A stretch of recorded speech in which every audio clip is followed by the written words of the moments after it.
What is up, freak bitches, wherever you may be, however you may be watching? Thank you for giving us just a few minutes of your time. And now that my screen finally switched over to where you can see my beautiful face, fantastic. I don't know why Streamlabs was lagging the way it was. But here we are. Here we are. And here with me today is the Dowager Countess herself, Lady Cora. How are you, ma'am? Fantastic. I'm unmuted. I'm unmuted. Well said. Well, it's exactly what I said last night's show. So yeah, life is great. It's good to be here. Fantastic. And alongside us, as always, is my hetero life mate, Mr. Jeremy Wolner. Are you going to go ask me how I am? I know how you Okay. are. We've been talking for the last few minutes. I know how you are. They don't know that. We've already established Maybe that they want...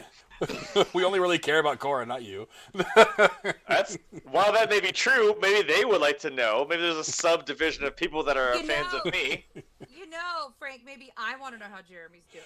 Well, then, Jeremy, tell Cora how you're doing. Yes. Oh my god. I don't know anymore because now I'm just having a roller coaster of emotions. That went a lot of places. Well, now that you know what? How about we talk about some fucking 80s movies? You know, a little nice little feel-good era of film. Now that we've gotten over that as ever awkward introduction to everybody, how are you guys doing today out in the chat? I see you got right now we've got Casey, Cora, and me in the chat, but there's 6 viewers, and I'm very happy you guys are here. Hopefully that'll grow over the course of the night. I just want to remind you guys that if you guys want to chime in and have your stuff pop up on screen, your comments to donate and help support the channel, that'd be fantastic. You can do that with the Streamlabs link in the description below. Also, don't forget, and I'll go ahead and get the ad out of the way now, so we have to deal with it later. If you want to join the Patreon for $5 a month, you can enter for a chance to win $25 in free gift certificates to the theater of your choice every month. What this does is not really meant to support the movie production companies. It's really meant to support the people that are working at the theater. We've all been struggling for the last year in various ways because of the pandemic and all the effect it's had on everybody. What we want to do is we want to go try to support these kids that are working at the box office and the concession stand, support them as we start getting movie theaters and all the people that work there back into the regular swing of things. So there is our shameless ad for the day. And with that, we're going to transition back to the main screen. And we're going to start talking about 80s movies. Now, the theme of today's show is that we are each going to give you 5 80s movies that we think you should see. Now, there might be a little bit of overlap. We haven't really talked a whole lot about these movies amongst ourselves. I'm just kind of letting it happen the way it's happening. But we're going to start with Lady Cora. What's the first movie you want to bring up? Hey, first one I'm going to do is War Games. Now, this movie, first of all, I need to preface that all my movies that I've picked have a theme. It's highlighting what life in the 80s was compared to now. Like everything that's different about now. These 5 movies I've picked literally highlight the culture of American life in some way or another in the 80s. First one is War Games. And I picked it because, one, it has Matthew Broderick in it, and he's been in a lot of movies. He was in Ferris Bueller. That didn't make the list, but War Games is fantastic for 2 reasons. One, it's fun, engaging, and it really gives you a picture of what computers used to be like. It's not like these little ones we carry in our pockets and wear on our wrists anymore. It's just climactic. It's fun. It's got a little bit of, like, teenage romance. It highlights the Pacific Northwest, where I'm from. And in general, it's just a kick-ass kind of sort of action movie that just kind of just shows you a great view of what the 80s were like. Not bad, not bad. You can't go wrong with War Games. Jeremy, what's your thoughts on this movie? Because if everyone ever just hears me, I always just get all, sweet. Like, you'll just hear me do that. That's a very good one. I didn't even think about that. Yeah, I can't remember where, somewhere recently, it was something that was always, they were mentioning War Games. Something just kept going back to that movie. Because, I mean, it's, and like she said, I mean, she kind of covered it pretty well. I can't follow that. Put me on the spot like that. But, you know. The other cool part about it was the mystery of it. You didn't know who the programmer guy was until the very end, you know? And so there was just like this mystique of finding the guy. So it was like mystery, action, a little bit of comedy, a little bit of romance, all in one. Like, it has it all. It really does. Like, that's a good one to start with. Yeah, this movie does, and it really does kind of have a little bit of everything. It's like part video game movie, and we did the whole thing on video game movies a while back. It's part video game movie, it's part espionage thriller, it's part coming of age. It really does kind of take pick a lot from a couple different kind of aspects of filmmaking, a couple different genres, and put it together in this weird thing that works out perfectly. Another thing that was really interesting about the movie to me is that it was kind of a tale of what was to come. I mean, because we see now how, I mean, we carry essentially what at that time could have been a supercomputer. We carry a supercomputer in our pockets now compared to what he was playing with. And it really was a warning as to not just if technology kind of runs us over, what could potentially happen. I mean, we've had a million movies like that, from War Games to Terminator to whatever else. But also just kind of, it's going to also make it easier for us to destroy ourselves if we're not a little bit smarter about the way we do things as countries and as people. There are a lot of cautionary tales, and a lot of them are like some of these 80s movies. And I don't know if I kind of wanted to mention that, because like one that I see, and you said we may have some overlap, but that is why, like, people like me and Cora make like 20 more fucking things when you tell us to make 5. But I mean, like, one of them was I had a conversation with somebody about this older guy about the movie They Live. It's kind of a weird, like, it's still a cautionary tale, but the fucked up thing is, like, even in that time that it was being made, I actually put all the years down. I can't find it on my damn list right now. 88. But it still holds relevant today. You can still watch that movie today and be like, oh my god, this is still real. So it's kind of a slightly depressing that it's like it never really changes, but even in the time it was made to now, it still has some of the same themes. So it's just kind of wild to see that. The phrase cautionary tale, I think, is probably just about the perfect way to sum up this movie. It really was kind of a weird harbinger of what was to come as far as technology and warfare, and kind of just the way we were going to see a lot of things geopolitically and things like that. It really is kind of this weird crystal ball kind of a movie that let us know kind of what was happening, what was coming down the pipe. But yeah, I mean, a fantastic movie all around. Matthew Broderick, obviously one of the things that started his great career. Ali Sheedy, who was a huge star in the 80s into the 90s, was gorgeous in this movie. Gorgeous 80s woman right there in this movie. God, I will freely admit to having a crush on her when this movie came out. And I think this was right around the Breakfast Club time too, wasn't it? Was it within a year or two?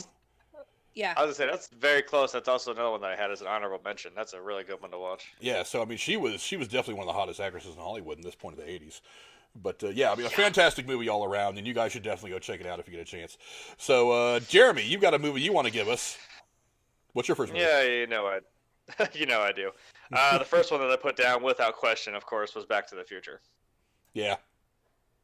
If it's not obvious by now, anyone who's ever watched any of these videos, like, I have a thing for Back to the Future, and also, because like with Ready Player One, that was the car he drove. It was a mix of, the Knight Rider, but the Back to the Future car at the same time. There's, I want one so bad. There was a guy that used to live down the street from me who had a DeLorean in his garage, and I thought it was the coolest fucking thing in the world. There is actually a company that makes replacement parts for the DeLoreans and stuff like that, and they will actually buy old beat-up DeLoreans, restore them, and sell them. I think it's someplace over in, like, Great Britain or something like that, someplace in Europe. But if I ever win the lottery, that is purchase number one. That's exactly what I'm going to do. I'm going to make it like the one from Ready Player One, because it's got a meld of a lot of different 80s movies and TV shows, and it's like the coolest goddamn car that I've ever seen. Absolutely. Cora, what do you think about this movie? It was on my list, but I decided I'm going to sneak in another one and take that one off my list since Jeremy used it, by the way. We're going to be doing that. Love it, and there's something magical about the whole trilogy. It's almost you fall in love with the cast as if they're an extension of your own family by the end of it, and you really just care about them. And it's a side note here, but back in 2015, I think it was a 30-year anniversary of the first one coming out, and they had this big huge thing where they were in London and they red-eyed back to Brooklyn, and they had not only the car, but they had Doc Brown and Marty in character on stage for the Jimmy Kimmel show. That's amazing. If they and it was like, did you see that? Yeah, because I'm like, anyone and I don't just want to say anyone who's a fan of the movie. I mean, I'm pretty sure a lot of people do love this movie. We were waiting for 2015 to roll around because that's when they went to in the second movie, and we're all waiting for that date. It was like October something. I went to work. I think I pulled my pockets out of my pants because I'm like, all kids in the future wear their pockets inside out. It was just a joke. No one. And I wore a Super Mario shirt because that's from 1985, which was the original movie. Like I did a whole thing. My hair was fucking huge. It looked all poofy and shit. I was, And they even had Huey Lewis there that night at the studio recording, and I cried. I sat there crying because I was like, this is the continuation, And they made they made the joke about the smartphone and the gay dating app being on Jimmy Kimmel's phone, and it was hilarious shit. And it's just like I just wanted more of it, and that was like the final chapter I kind of needed as a fan. Like, is that little like vignette of like you see the car, it kind of like spins around. It might be on like a little showcase thing. It spins around, and you see Christopher Lloyd. He's in the car as Doc Brown. He's like, "Oh, hey, you're here. We're finally here. The future has finally arrived." He mentions the date, and then he does this little spiel about like no one's future's written, no one is, so make it a good one. I'm like, I'm gonna cry. I can't with this. And they made the power laces, and they gave them to Michael J. Fox to try out. As like a fundraiser. That was the coolest thing. And then he auctioned the shoes off after, and his outfit was like exactly, and he was having a good day with his illness, so he was able to function well and really be himself. And I saw a video recently, from 2 years ago or something like that. At least that's when it was posted on YouTube. Michael J. Fox was up on stage with I think it was Coldplay or somebody. And like they're like, all right, man, let's do it. And he just flips around and he starts ripping. He starts playing Johnny Be Good on stage with them. And I'm like, that is awesome. He's still out there kicking ass. It's really cool to watch. Like you wouldn't even know or think that he has Parkinson's. And I'm like, maybe it's a weird thing you can like focus. And I'm like, I'm sure he was in the moment. And it doesn't even matter anymore. He's just gonna fucking enjoy himself. It's wild. Michael J. Fox was already pretty much a star when Back to the Future even came out, when he got cast for it. He had already been on Family Ties for several years. As a matter of fact, he was the original choice to play Marty McFly, as I recall, but he couldn't work out the schedule between filming this and his filming obligations to Family Ties. But when it didn't work out with Eric Stoltz, and that's a very famous story you guys can all Google, he ended up. I was gonna say. Yeah, they ended up kind of rejiggering the schedule a little bit so that he could shoot this while he was also shooting Family Ties. So yeah, definitely. I was gonna say if you wanted trivia, that's what I was gonna mention. I'm like, it was actually Eric Stoltz, but they wanted him first, and they had to fiddle with the scheduling. And basically, he did that shit at night. And if he did like daytime shit, it was like during the weekend. So basically, he was doing Family Ties, sleeping in a station wagon for like 3 or 4 hours while they drove him to the set, and he'd go film that and then go back. And I'm like, God, that had to be murder, but he killed it. You'd never even know. It's paid off now because he's literally an iconic actor. Oh yeah, and so many things between Back to the Future and now that he had done that were just so very good. Teen Wolf was one, wasn't it? That was pretty good. Yeah. He was also Stuart Little, and he was Chance from Homeward Bound. A lot of voice acting. Yeah, I was like, I think that might have been because when he started to get his Parkinson's became a little more known, and also I think that's why he did voice acting. But he does it really well, and I totally forgot that was him. Also, Milo from Atlantis, the Disney movie, he was the main character in that. I'm just like, when you hear it, you can't unhear it because he has like that voice. You just know it's him. Did you see that movie with him? It was probably not well known. He plays a plastic surgery doctor, and he ends up driving cross country and getting stuck in Podunk, middle of nowhere, and falls in love with the town veterinarian. That sounds. Oh, I know what you're talking about. Doc Hollywood. Doc Hollywood. Yes, that is one of my favorite movies with him because he's so poignant in a half serious, half comedy role, which has nothing to do with anything other than just normal life. I love that movie. I've seen it 20 times. Love that movie. Seeing clips of that, I'm just, again, it's just mesmerizing to watch this dude work. Woody Harrelson is in there as a supporting role. He plays a fucking really good, like, small town jerk. Of course he does. It's great. It's Woody Harrelson, man. Yeah, Back to the Future. Just it is. Other than maybe Star Wars, which kind of happened between the 70s and 80s, because the first one came out in 77, and I think Jedi was released in 84. But I think Jedi was 83 and Empire was 80. Yeah, something like that. But I think probably the best pure 80s franchise was probably the Back to the Future franchise. What about Indiana? About to say, you could make an argument for a lot of them, but I think the one that is specifically 80s. Well, I mean, also That's I think true. that the Indiana Jones movies, they were based in the 40s. I think this movie, just 30s and 40s, because it actually bounces around from time period. But I think this one does really encapsulate what it was like to be that 17, 18-year-old kid in a average town who got this thing thrust upon him. Also, it does hit us all with that one question: what would you do if you could time travel? I mean, everybody sits here and wonders about it. Everybody thinks they have that sure answer, but the reality is, it's hard to know.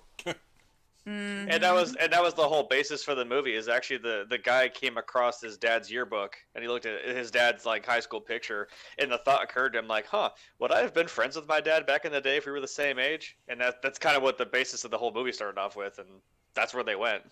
I'm like, Nice. I think he determined no, I wouldn't have been. I'm like, well, probably not. Now, he was like class president. He was all this other bullshit. He's like, yeah, no, I wouldn't have been. Now it's time to give you one of my movies that I think you should absolutely see from the 80s. And again, something that I should have probably prefaced this entire video with is these are not just the only movies we think are good out of the 80s. The 80s was a decade that put out just some absolutely amazing movies. So just to pick the 15, the 5 each, I mean, it's not necessarily saying that we think these movies are better than others. It's just movies that are really, really worth the watch if you have the opportunity to sit and watch the movies from that time period.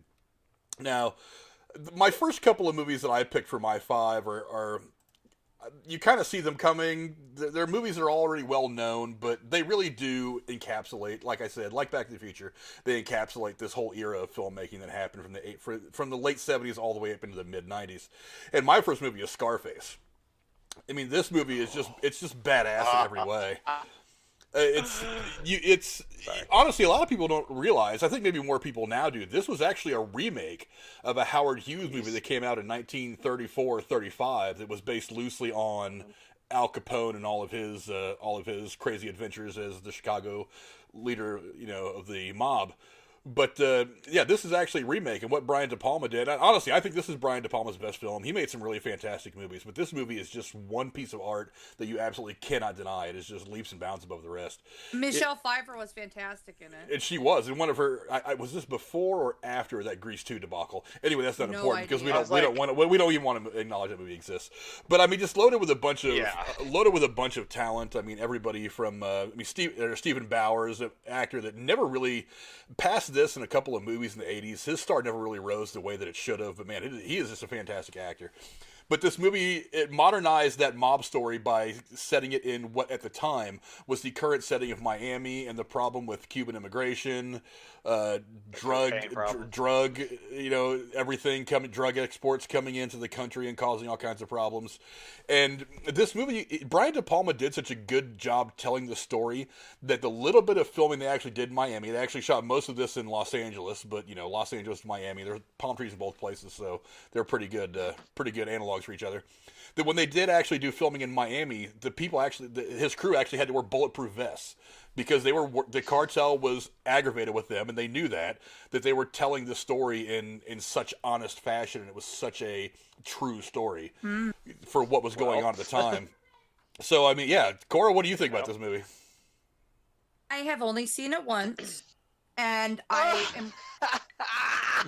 At least I saw it, Jeremy. At least I've seen it. I know, but But let me tell you why. There's a reason. Go on.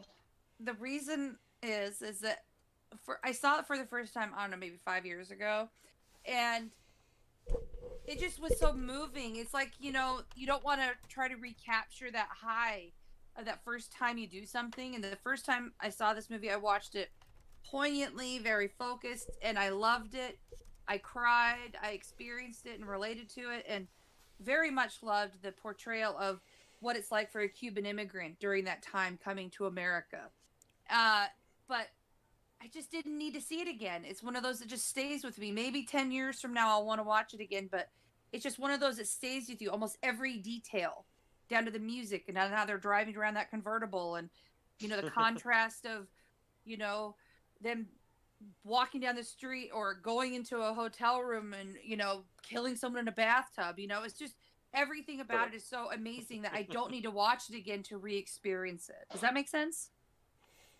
Yeah. You're right. But I'm like, oh, that was a fun experience, and I'm going to do it multiple times. Maybe that's just me. I actually have the 25th anniversary edition on DVD. It's one of the few movies I still want to get on Blu-ray, even though I'm kind of getting away from physical media.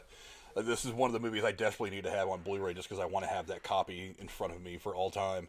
It's just a fantastic before they edit movie. all the good shit out for SJW shit. Yeah, no doubt. I mean, honestly, if you ever had to go back and edit this movie would be about 35 seconds long. it's all cocaine and murder. Wasn't that also a problem they were having with the movie? Because also in the time it was made, I think they flat out just straight up slapped it with an X rating, and they were trying so hard. And they would edit just one little thing out. They were trying so hard to at least get an R rating, and it was a whole back and forth of just trying to get it back down to like an R rating at least, because it was going to be pretty restricted. Given, I mean, I know it is. It actually got the content in it does kind of. I mean, it's wild, but it actually got an X rating the first 2 or 3 times they took it to the motion picture rating board. Because when the clown got shot, they said he got shot too many times, and they put too many bullet holes in him or something. One of the things that I had looked at when I was trying to find a little bit of information about the film was that when De Palma was so aggravated because he didn't think that the original version he had taken to them that got an X rating was all that much different from the version that they would eventually rate R. That when he sent out the final version, he actually sent out the first copy that he had taken that had gotten an X rating and nobody noticed. It's like, so that was what ended up going to the theaters. Was the X-rated version? He actually just. Didn't he just put it back in? Yeah. Yeah. So is the version we saw the original one, or is the edited version? I'm not 100% sure, but all I know is every version I've seen is totally awesome. Like I said, the only one that I've watched regularly in the last probably 10 or 15 years is the one that I have. It's a 25th anniversary edition. So it's whatever that version is the one that I'm most versed on. But, I mean, I'm sure you can go out there and find them all over the place if you want to dig hard enough in the internet. Fantastic movie, though. The soundtrack is epic, too, by the way. Oh, yeah. I love this movie also because, I mean, Frank has seen my ugly mug. Cora, fortunately, has not. It's funny because I actually have a scar on my face right in the same fucking place he does, which is kind of wild. So, I'm kind of pissed off. I do. Frank knows what I'm talking about. I am kind of pissed off that I never got that nickname as a kid or growing up, or actually still ever in my life. So, and my hair used to look just like that when it was short and it was cut. It was kind of just down, it was the same style too. Like when I was, I don't know 17, 18. But like you said, it's kind of like when you watch The Godfather. It's it's a long movie. There's a lot in it, but so much of it does stick with you. And this Scarface kind of feels maybe not quite like a slow burn, but you see his build up, and then I mean. We all know the part I'm about to mention, the big thing that explodes at the end when all those guys come to his fucking house, man, and they try to fucking kill his ass.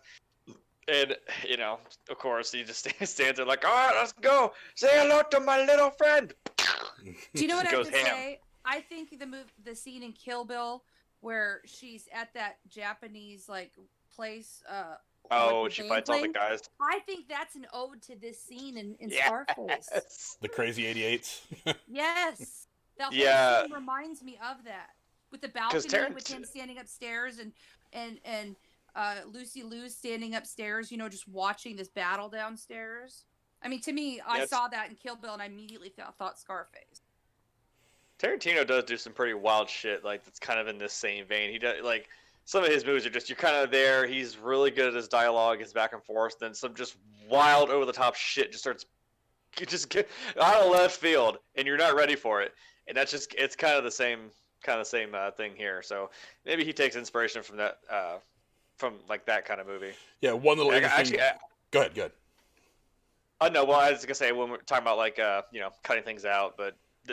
I don't know how you do it because one day I actually got bored because I guess I'm not like Cora. I watched this movie so many times. One time I got bored and I sat down and I'm like, I'm gonna count how many F-bombs there are. how many iterations of the word fuck is in this movie? And I got to like 200 how do you plus. possibly do that? You probably gave up once you got to 200 too. It was rough, and I was trying to listen to every, and I had to keep going back a couple times. I'm like, wait, I got fucked, fucking fuck. Okay, fucker. Oh, there's Spanish ones too. Fuck. God damn it. It took me a minute. I was like, oh, I got about 200 plus. It was up there for like a 2.5 hour movie. It was insane. It was like so many a second or so many a minute. I eventually did the math on it. I'm like, this is ridiculous.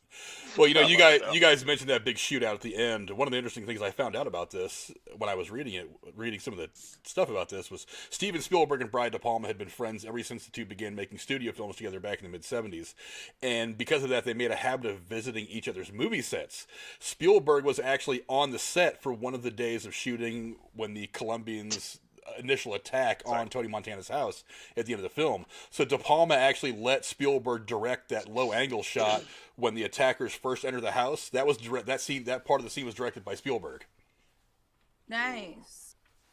You want to know something that's crazy about that gunfight too? Two things that kind of tie into each other. When they had the muzzle flash on the gun go off, they were trying to, like, because it's just a flashy, it's meant to look, like he's going through this big battle. They couldn't get the muzzle flash on the gun they were using to work like with the cameras. It would always be off. So they made this cool thing that every time you pull the trigger, it would start the camera up, and then like they would shoot so they could at least know when the gun was being fired. It would capture it, and it would always, you'd always see it. And the thing is that, if you've seen the gunfight, you know how many it's intense. The barrel on that gun, and if you know anything about like the movie guns, they're just blank, so it's a lot of powder, so it's a lot of it's burning. Al Pacino actually like burned his hand, and he had to stop filming for a few weeks because he went. I think you see it in the movie, like when he falls down, he reaches over for his gun, it cuts away real quick, but you see him reach for it. He actually grabbed the end of the barrel with her hand and like just fucked his hand all to shit. And I'm like, yeah, well, you're. That's what happens, man. Don't grab a hot barrel. Anybody who's ever fired a gun can tell you that. But yeah, I don't think he was ready for it. He probably just dropped it and went to grab it real quick, in the scene, and accidentally grabbed the barrel instead of the front or the underside. But yeah, definitely one of the great movies. And F. Murray Abraham getting thrown out of the helicopter and hung was definitely one of those things that makes you go, "Damn, I would not want to go like that." would not want to die swinging from a helicopter. But yeah, a great movie. Before we get any farther, get back to Cora and let her go into her second film that she thinks you guys should watch from the 80s. Let's go play a donation real quick. And who is this one from? It was from Mr. Casey. Israel. I found a ET toy that was recalled. I have no idea why. I sent you the picture in your Twitter DM, Frank. Yeah, ET toys. He said he found an ET toy that was recalled. He has no idea why. He said he sent me the picture. I'm not going to bother digging into the DM right now. I'll retweet it later for any of you who are curious as to what he says. But hey, thanks for passing the fucking joint to Rodney. $2. Respect, man. Respect. But Cora. At least it wasn't ET the video game. Yeah, that's a whole video in and of itself. But oh yeah, the landfill. That's a fun story. Yeah, we may end up getting to that at some point. But Cora, what's the next movie that you want to throw out at us? Trading Places with Eddie Murphy and Dan Aykroyd. Fucking amazing movie. It's one of my favorite Christmas movies, and I watch it every year. I think what I'm drawn when I first watched it, I figured out there's a connection because in the Muppets with the two old farts who sit in the the balcony in the theater and crack jokes and laugh at everybody. Statler and Waldorf. Yeah, I love those two. They're just like the two old men in Trading Places who make this bet about and it's the whole movie is a social experiment, and so that's fascinating to me. Yeah. And the acting is on point. The plot was great. Even down to how they filmed it, how they really portrayed the life in the 80s in New York City on the streets. It just was wonderful to me. And it gave me an idea. I think it's one of my first early memories of understanding what New York City was. So I love it. Poignant movie for me, even though it's very funny and it's classic Eddie Murphy. I mean, you could put Coming to America on the list, but this one is bigger to me. And how many movies actually are filmed on the actual floor of the New York Stock Exchange? Very few. This one was. Just, you got to see all sorts of the sides of New York City in this movie. You got to understand some stuff about the 80s. And there's a funny story to boot. So, and how many movies do you see Santa Claus putting a salmon into his Santa suit and eating? I mean, I feel so bad for Dan Aykroyd. I can't imagine what it was like, because that was probably real fish. I don't know how they would have faked it in 1980, whatever, 3 or 4, whatever they filmed it in. But I just, top-notch movie for me, and a Christmas movie. It's on my list. Jeremy, is Trading Places a Christmas movie? Are we gonna have this debate? Look, I see John McClane's fucking ass sitting right next to that poster, and we're not really about to have this discussion because I think she put that on her list too. I'm not going there. Well, Die Hard's not a Christmas movie for me. This one is. Okay. Look, that is a whole video in itself. We could fucking go into that. I think we may end up going into that here in about another 11 or so months when Christmas rolls around. Yeah, right. But Jeremy, have you seen Trading Places? This might be in that area where maybe you haven't seen this one. Oh my god. Maybe. Oh God, is this the first time? I keep trying to find that what? one movie. haven't Jeremy seen it? keeps surprising me. Right. No, I have seen this. I think it was on TV once, and it was at the beginning of it, and for some reason I thought it was Coming to America. I saw Eddie Murphy, and I thought it was Coming to America, which I hadn't seen at that point. But wow, I'm not that old, but like I flipped over to the TV guide. I was like, oh no, it's fucking okay. What's this movie about? Because I knew who Dan Aykroyd was. I'm like, oh, let's watch this, and I did. I watched it a number of years ago, and it was. And she's right. It's absolutely hilarious. Like just the simple basis of like he's on the street, he's homeless, and all of a sudden I can't. Yeah, he's trading places with Dan Aykroyd's character, and it's hilarious to see those dynamics just switch completely. It is. And Jamie Lee Curtis is great in it too. Jamie Lee Curtis is great in everything. But yes, She's great in everything.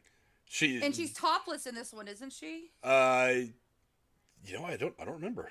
It's possible. I remember thinking she's topless in this and going, when I was a kid. I don't know. Yeah. But yeah, this movie is just a stuck on it. classic. This movie is an 80s classic. It actually has a connection to Coming to America. I don't know if you knew that or not. A lot of people wonder if like these movies kind of exist in the same universe, but when Eddie Murphy gets mad at Arsenio Hall's character for spending lavishly on the hot tub and all that and takes all his money, when he's going out on a date with the girl, he actually hands that bag of money to these two old guys on the park bench, and it is the two guys from this movie, and they even call each other Randolph and Mortimer. So That's right. right. I'm like, wasn't it the homeless guys? Yeah. You're right. yeah, but a fantastic movie. A fantastic movie everybody should see, in my opinion. Yes. Now, Jeremy, you're up again, buddy. What's your next movie you want to talk about? Woo. All right. Well, guess we'll kind of switch gears here with somebody who's, I would say, pretty prominent in the 80s as a fantastic actor, actually, even to this day. I went with Raiders of the Lost Ark from 1981. Not a bad movie at all. We were talking about this earlier. Yes. Because you mentioned, I'm like, oh, that's my next one. Also, Harrison Ford's like, just I fucking you. Like, where you're at, and then, like, Harrison Ford's like right there just looking at the side of your face. Can you imagine if they actually would have gotten freaking Sylvester Stallone to play this role? Yeah, I've thought about all the people that they wanted to put as Indy. I don't know, man. I don't know if it would. Well, that's another one. No, wait. Rocky was in the 70s. I know he did like 487 Rocky movies after that point through the 80s, but like maybe he was too busy. I don't know. No, Schleppy, I knew that. I was gonna say that way before you put it in. Schleppy said that I just read his comments trying to take credit for it. He actually did say that they were in Coming to America as well, Randolph and Mortimer. But yes, I did know that a long time ago. Yes. So no, I wasn't stealing your thunder there, Schleppy. I wouldn't do that to you. I'm waiting for the fuck Frank comments to come out like it does to Drew. But, but Anyway, yeah. Cora, you've seen Raiders of the Lost Ark like most people. What do you think of the movie? I love them. I love the Indiana Jones movies. The last one is, a token end of the series, not necessarily great, but it all started out with this fantastic one. And I'm a big Sean Connery fan. Yes. He may have been the very first old guy I ever had a crush on. Like, there's something charming about him, from Wait. James Bond to this. I was like, wait till we tell her about James Bond. Yeah. But James I Bond. don't know.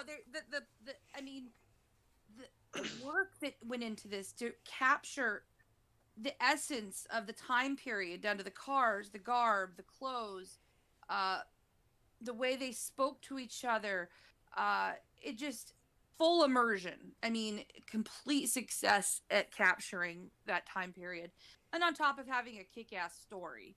Oh yeah. I And love a the kick-ass series. theme that you hear every couple minutes in the movie. Isn't that John Williams?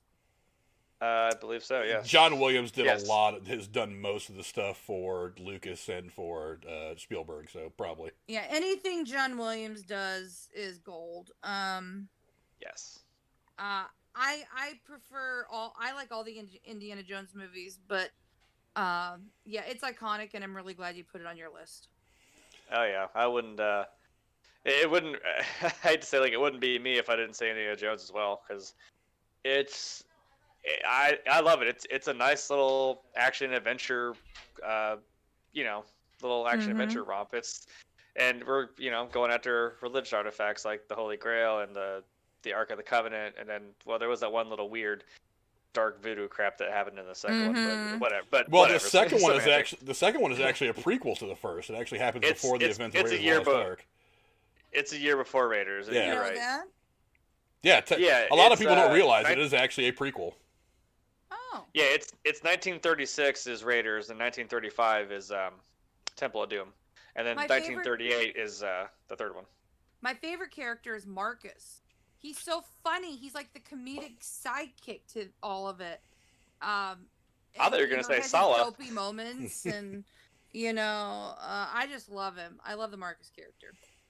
I like him too, but I thought it was kind of odd. Maybe it's just me, because like seeing him from the first two movies, he seemed not like serious, but he's there's not, I don't know. They kind of got more spotlight on him in the third movie, and it just seemed a little cartoony, and like he just all of a sudden was just dumb, and they kind of made fun of him, and I'm like, okay, but he doesn't I really think- strike me as, I don't know. Maybe it's just weird to me, just kind of all of a sudden now he's like this, like he got lost in his own museum once. I'm like, when have we ever seen that he would be capable of doing that? He seemed pretty, on the same level as Indy, when he comes into his office and he always says, like, oh, hey, did you find the artifact? Did you do this? And they're like, hey, well, these guys from the army want to talk to us. And I'm like, oh, okay.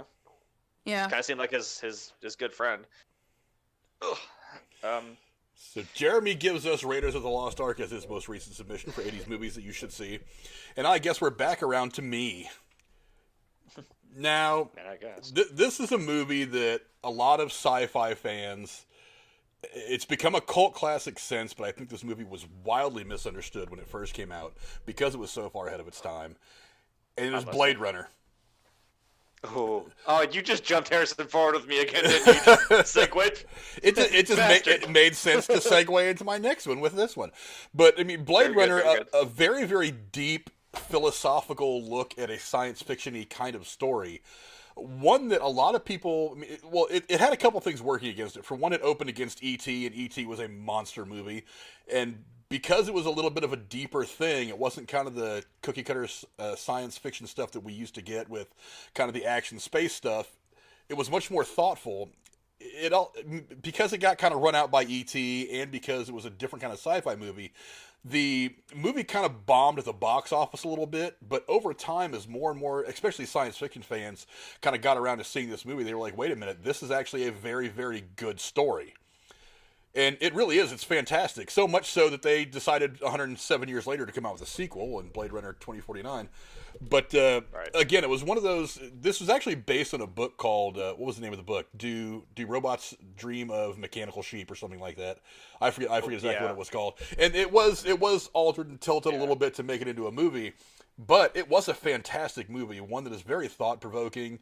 It does kind of ask that question a little bit is how do you look at these other kinds of people as second class citizens because they're robots or androids? It did kind of take in that. So there's a lot of kind of like racial undertones because this was the early '80s, so we were still. So there was still a lot of like racial stuff that was going on in their country, especially in the South. I mean, me growing up in California, I didn't see it as much as a lot of people in the South did because Californians were all so much more progressive. But still, a very deep movie, very thought provoking. Have you seen this movie, Cora? No. No. Highly recommend it. I will say this. I have seen it half watching when it's on cable one time. And I keep meaning to watch it because Dan has all the Blade Runner movies, and we've talked about trying to get through all of them. I know it's iconic, and I feel like a dork for not have seen it, but you haven't like seen it. Yeah, I got you. I was hoping you would skip me. I was like, Jeremy's gonna murder me. Well, then we're gonna move right on to Jeremy and listen to what he thinks about this movie. Then. Jump through this fucking microphone right now. No, you're right, and it did kind of have an unfortunate circumstance of when it came out, competing with something like E.T. And yeah, it is one of those ones that like the more people watched it, the longer time it had to kind of stew. It kind of gained its following a little bit better, as it well deserved. Got its following and people that really seem to appreciate it, and it does have a lot of thought-provoking things of like when you think like, okay, is Deckard one of the replicants? Because like when he, I looked over, I got your stream up, I watched you take a sip. I'm like, was it like when he sips the glass and like, it's subtle, but you see like the blood from his mouth go back into the glass, and you're like, wait, so is he real? Like it's a weird, it's kind of like a who is really, because like Fallout 4 does the same kind of thing when you have the synthetic people, which they look just like anyone else. So it's that same thing of like, well, so how do we treat these people? Like, what rights do they have, or what, because they're not living beings, but they're sentient enough to where it's like, well, they could be, but it's a fun slope to try to go up. Yeah, it's definitely a different kind of sci-fi. One that if you haven't seen it yet, if you're going to watch it for the first time, make sure you don't have any other distractions. You really want to pay attention to dialogue and the acting, because it really is fantastic, this movie. Rutger Hauer was an absolute boss. What you're describing sounds like an Isaac Asimov. It's in that vein.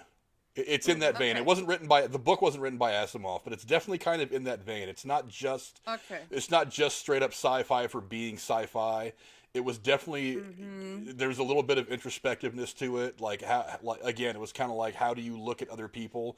How do you look at these different beings? Do you look at them as an accepting way? Do you think that they're always going to be bad? It's like I said, there was a little bit of the racial overtones with, because these replicants, as they're called in the movie, although they're not called replicants in the book, these replicants are by many people in the movie considered to be second-class citizens, and even to a point a danger to society. And that's what the Rick Deckard character does, is he hunts these things down.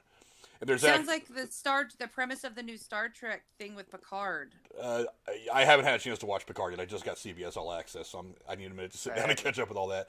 But there really is a lot to it. It even asks this question kind of throughout the course of the movie: is Rick Deckard a replicant? Because he shares so many of their qualities, specifically being very cold towards other people and just not really kind of uncaring and unfeeling. That he shares some of the qualities that these replicants have. So it does pose this question: is Deckard a replicant? Which I've heard is answered in the sequel, but I still not gotten around to seeing the sequel yet because I'm a busy guy. But anyway, we're gonna move on now, and we're gonna move on to Cora. What's your next movie, Miss Cora? Okay, so my next movie is a Penny Marshall movie. It's called Big, with Tom Hanks from 1988. Nice. That movie it's funny, but it also highlights what life was like in the late 80s, like kind of gearing up into the 90s.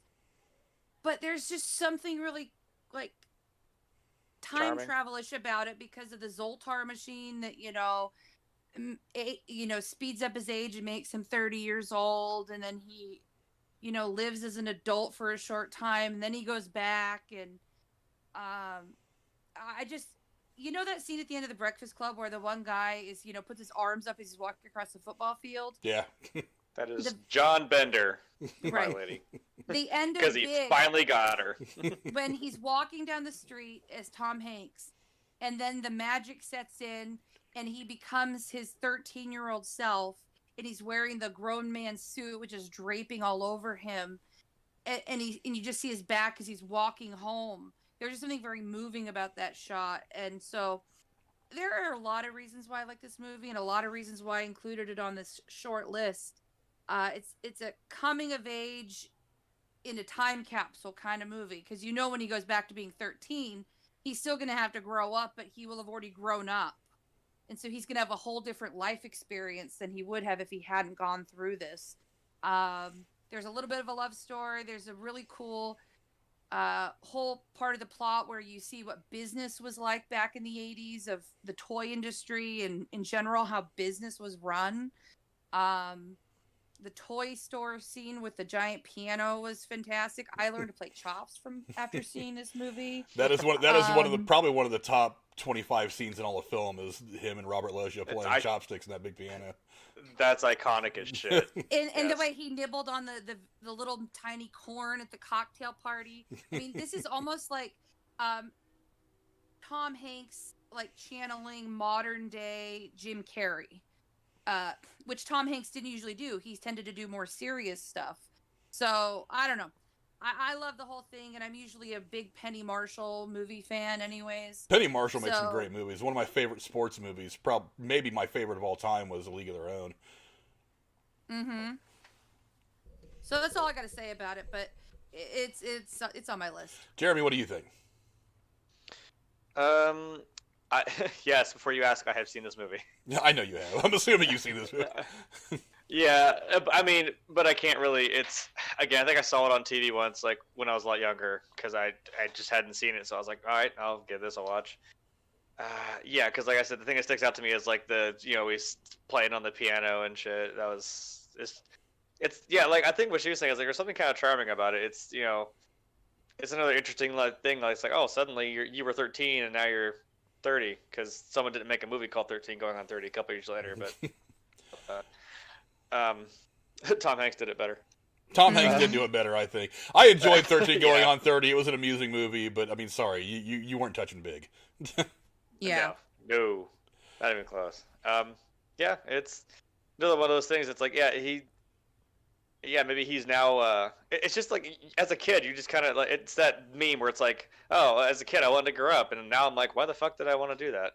Now that I'm here, but now that he's actually gotten to experience that, it's like it's kind of it changes his whole perspective a little bit, It does. You see all of a sudden you're 30 now. Yeah, one of the things fantastic about this movie to me is Tom Hanks had mostly done a lot of comedic fare at this point. He had done Bosom Buddies, which was a TV show that he was on. I think that was one of his first big things that he did. I think at this point he had done Splash already, so it was a lot of comedy. But there was a lot of dramatic acting that he had to do in some scenes in this movie that was the first display of just how good he was going to be going into the future. So whereas some of the people kind of in Jeremy's age group are a little younger, they don't really know this side of Tom Hanks because he tends to do the more serious stuff now, doing the Robert Langdon and things like that, which I love those movies.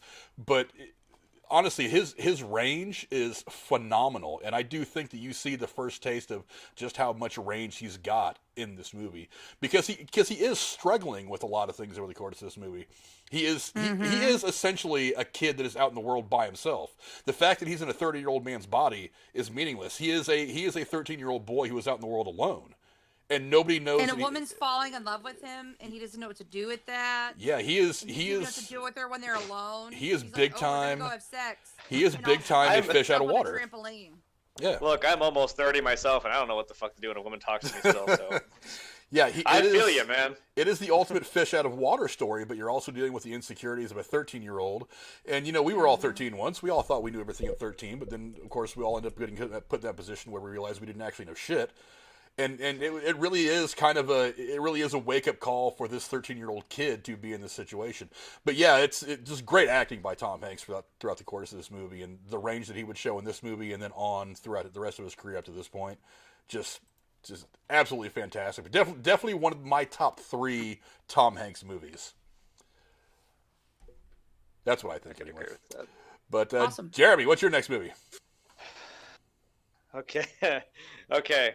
I mean, now we're kind of taking it. See, I tried to encapsulate different little areas of the 80s, and now I'm going to left turn with a horror movie because we kind of have to.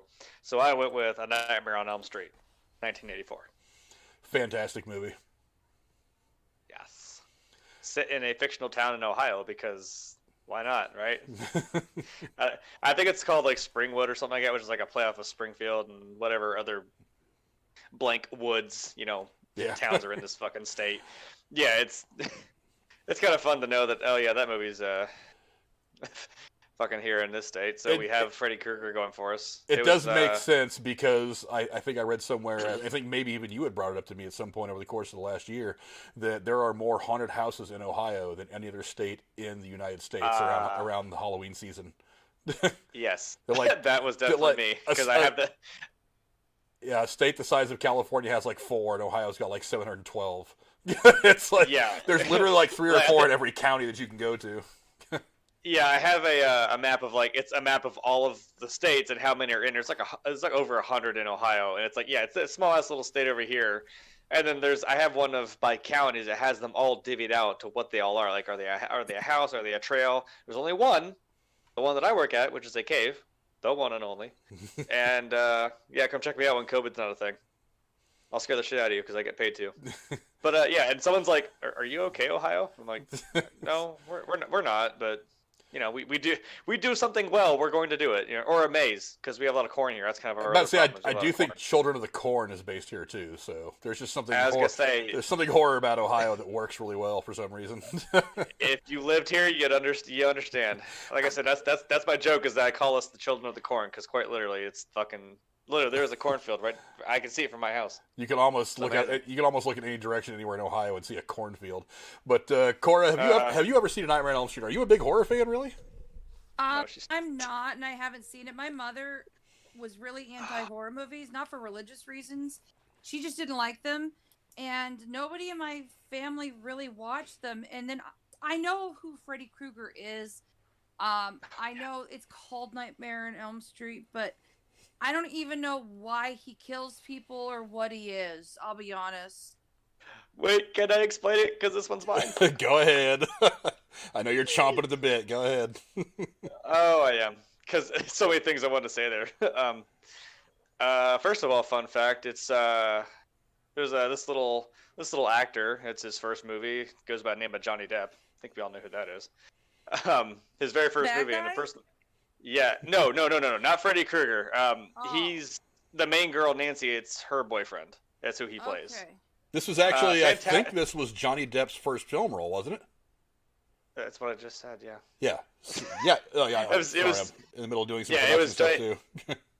I gotcha. Yeah, it was Johnny Depp's first film role, and knowing who Johnny Depp got told to go into acting by makes me laugh. It was Nicolas Cage. So I'm just like, nice. What? And this is how he ended up.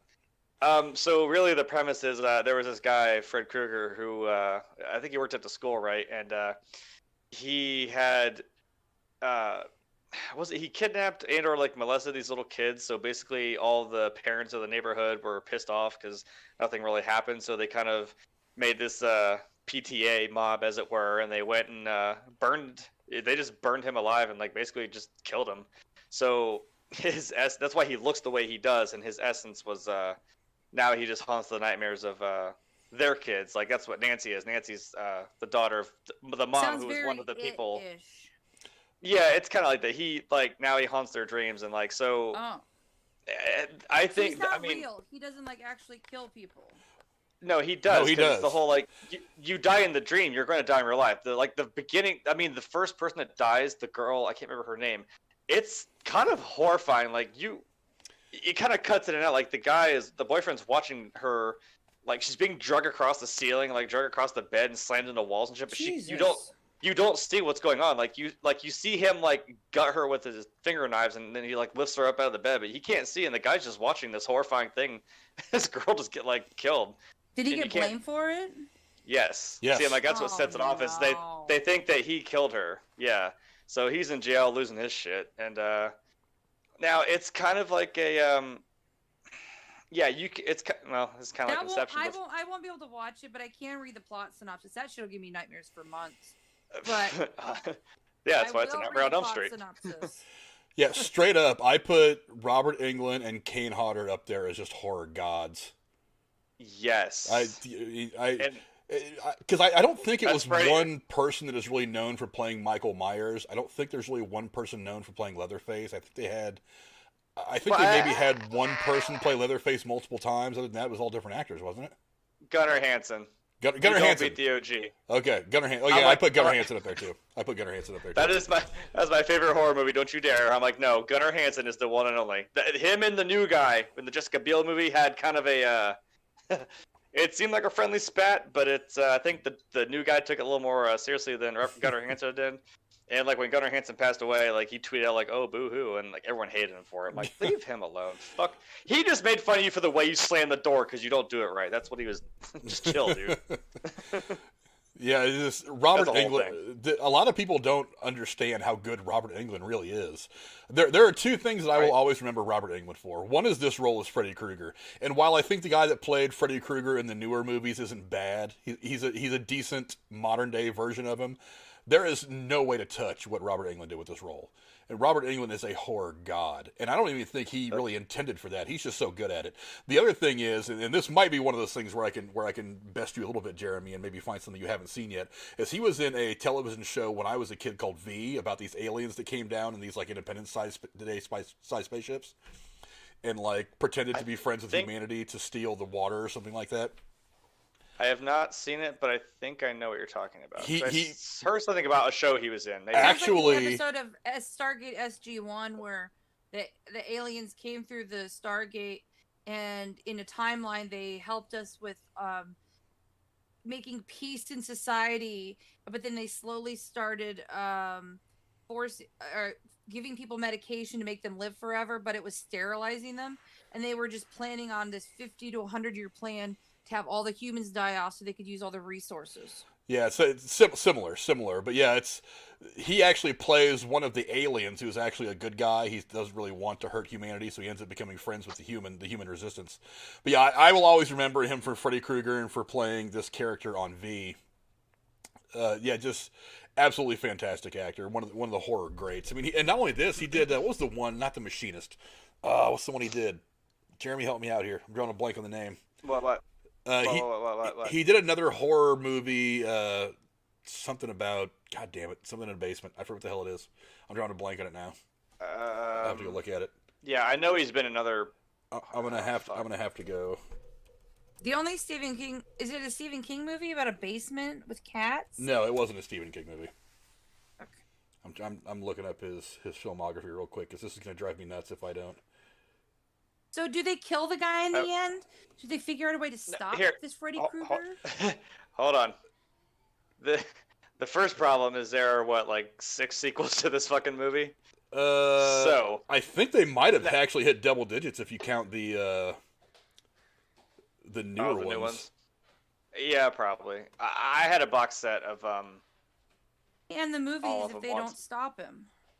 See, that's the thing. It's like, how do you stop someone that's in your dreams? Like, if you have to fall asleep, and then like you will dream about him, and he can fuck with you because that's what he's like. This is my world, Now the thing that she does, I mean, I don't want to ruin it too much for her, but like the thing she does is like you realize he's not real. And that kind of takes away his whole power over you. It's like if you fear him, it's like like I said, it's like It's like if they're more scared. He is kind of more like he goes to like swipe at her and like he just like dissolves. She's like, I'm not afraid of you, man. Okay. You can pull things out because at one point she did like grab onto him and it's kind of like Inception. She told them to like, okay, wake me up right now after this long, and she managed to pull his hat out of the dream world and into the real world. So they kind of thought, wait, maybe there's something to this. Mm-hmm. So in the sequels they kind of expand on that a little more, but like it gets a little wacky, almost a little too goofy, because it's He also did the voice of the Joker for a couple years in a Batman cartoon. I think I knew that. Yeah, It must be an older movie that I'm thinking because I'm scrolling through his stuff right now and I can't find it. Also, and I will say, if you do watch this movie, Johnny, not John. Okay, look. There's a specific kill in this movie is visually just phenomenal as shit. I don't want to ruin, but Frank, you probably know exactly what I'm talking about. Watch it's it, like I'll be honest, because it'll freak me out. The one from the franchise that really stands out to me is when it wasn't in the first movie, it was in the second or third one, where he gets the girl caught in the giant bug trap. Yes, I was gonna say, you know actually, what I'm talking about. You know what I'm talking about. That was the one Yeah. from the franchise that has always stuck with me as just being very visually pleasing because it was just so off the wall. It's just such a crazy kill. My favorite line, and also because I can't remember which one it was. I think it was supposed to be the Final Nightmare, which was like 5 or something. They brought back Johnny Depp to do like a little tidbit in the movie because he was obviously a little more famous by that point. He does like a little thing on the TV commercial, and he's like, "This is your brain." Cracks an egg and he puts it in a fryer. He's like, "This is your brain on drugs. Any questions?" And then Fred, since it's the dream world, Freddy just smacks him with a pan. And then like he's like, "Welcome to prime time, bitch!" And just picks her ass up and throws her head into the TV. I'm like, that was the funniest fucking shit I've ever seen. But I will say the best kill is probably Johnny Depp's character. The kid gets sucked into the fucking bed, and then it's just a fountain of blood that comes up through the bed and hits the ceiling and just fills his whole room. It's so cool. You know, Cora, you would probably just do well to go hit YouTube and just type in Nightmare on Elm Street kills. And just watch the kill scenes, because that's pretty much the entire movie. I mean, like I said, me and Jeremy can sit here and explain to you the plot, and then just watch the kill scenes, and you'll basically have the I get nightmares so easily from anything horror. But if I'm not watching the psychological aspects between the kills and look at it with a comedic attitude, maybe so. Maybe. You know? But anyway, now we'll move on to my next movie. And again, this is one that's not going to... A lot of people have seen this movie. You've at least heard of this movie. It's based on a Stephen King book, and I think it's kind of interesting that some of the best Stephen King-based films have been his not necessarily horror ones, but very thoughtful ones. And I'm going with Stand By Me. I am a sucker for coming-of-age movies. Things like this film. What are some of the ones? Fucking Fast Times at Ridgemont High. Things like that. Dazed and Confused. Those kinds of movies. I'm a sucker for those. I'm a sucker for those movies. I love them.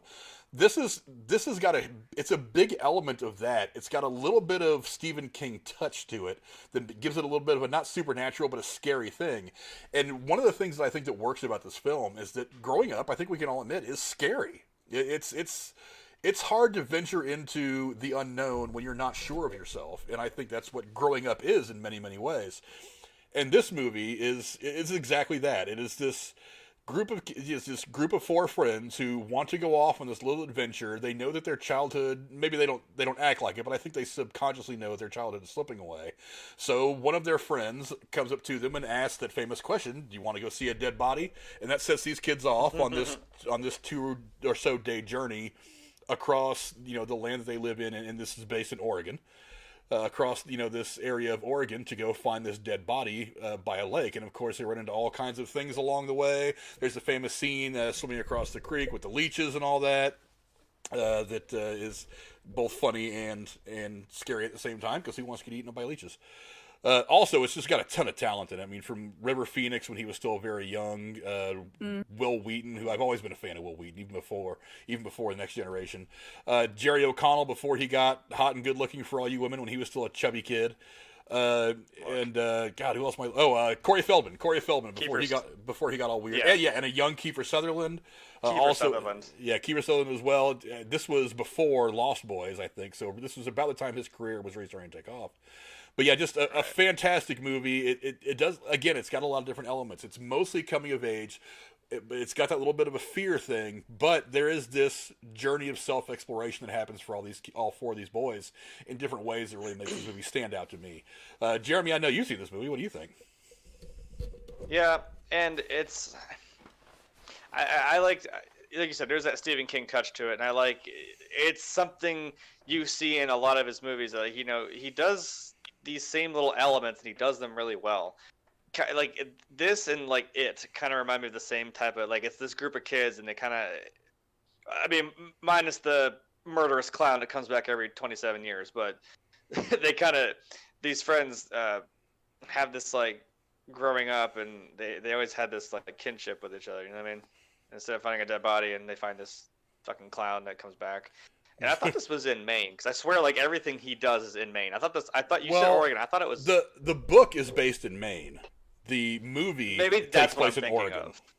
Or the Yeah, short 'cause I'm like- the short story that it's based on, rather, excuse me, is based in Maine, like most of all of Yeah. Stephen King stuff. The movie is based in Oregon. Like like every single thing he does, and it's always in either the 50s or 80s, and there's always that like time jump between like when they were a kid or when they're older.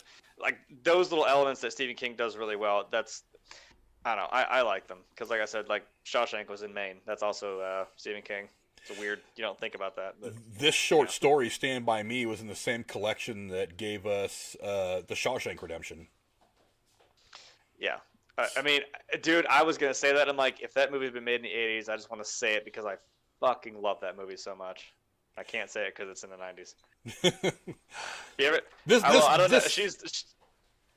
But This I movie, was gonna this say movie she's is not timeless. in Ohio, but I was gonna say if you ever get a chance, visit the prison. It's in Ohio. Yeah, this movie is Amazing. timeless. This is one of those movies that kind of it reaches way past the time that it was made and gets everybody at a different level, especially if you're kind of in that age group or a little bit older. You kind of relate to this movie in a weird way. Cora, have you seen this movie? I'm hoping you have, because I don't want Jeremy to have to strangle you. I have, and it was a long time ago, but it was moving.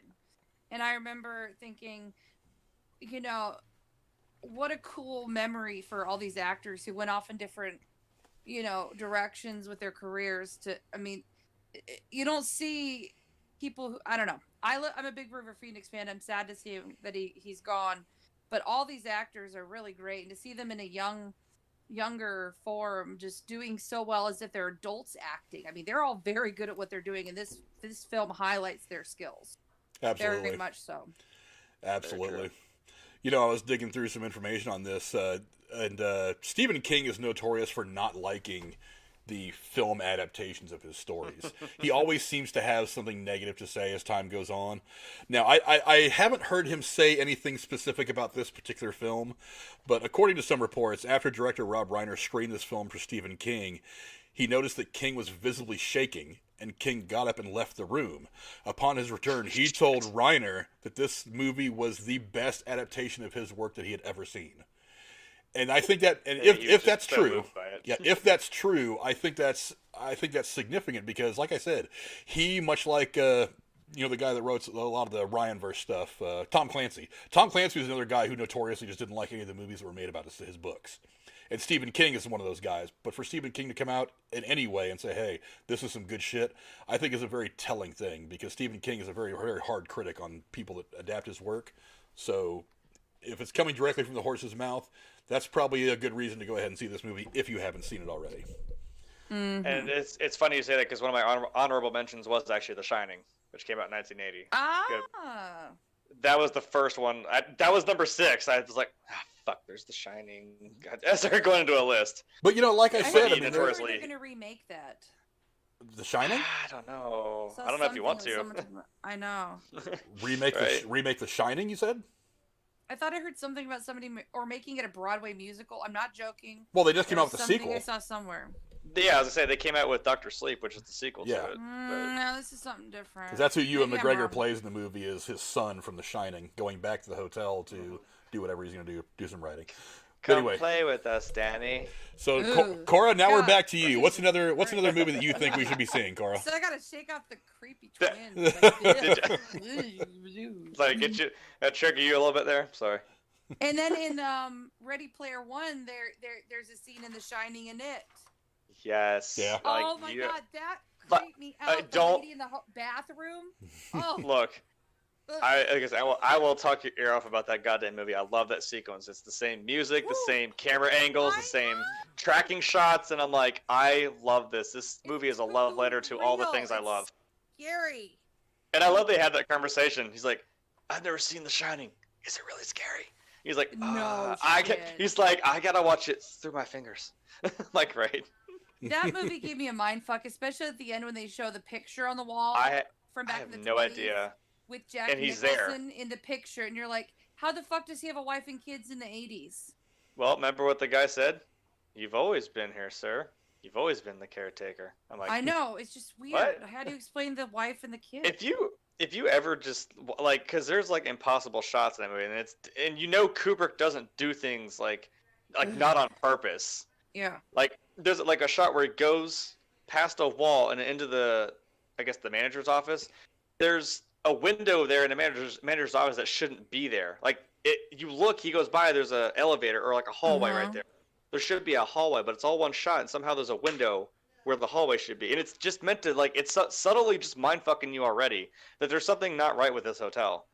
Like if you were just watching some of those things to see if I get more of it, if the book gives you more clarity, but I don't know if it will. I don't know. So, well, I'll move on to my next one. I know Frank wants us to keep going. I see that. On a little side note, it's still bothering me that I can't remember the name of that movie that Robert Englund was in.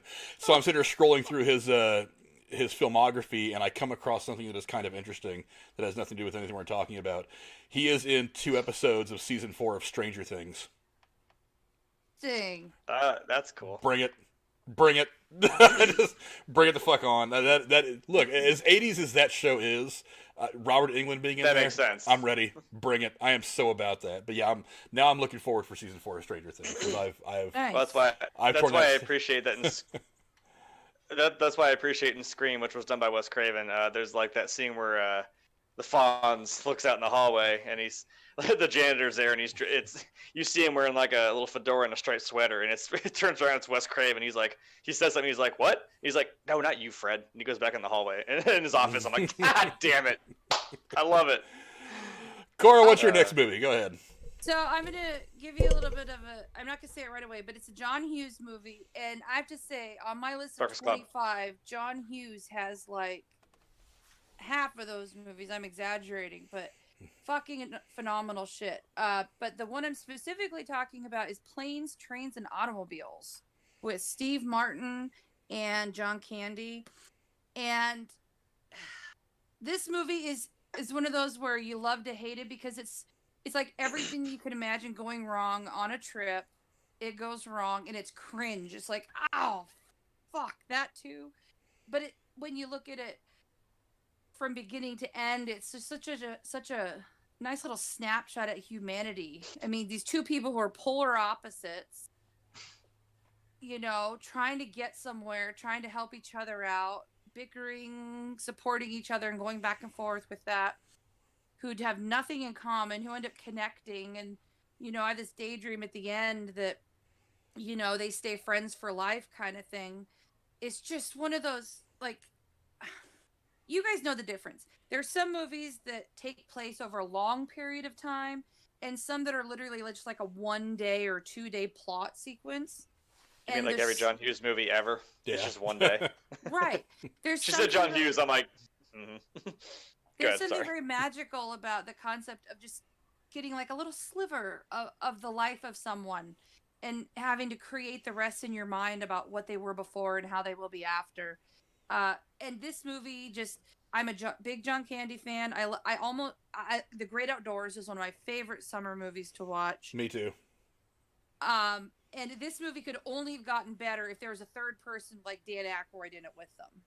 I mean, fantastic movie. Big Steve Martin fan. And this movie just kind of also shows you what the 80s were a lot like for traveling.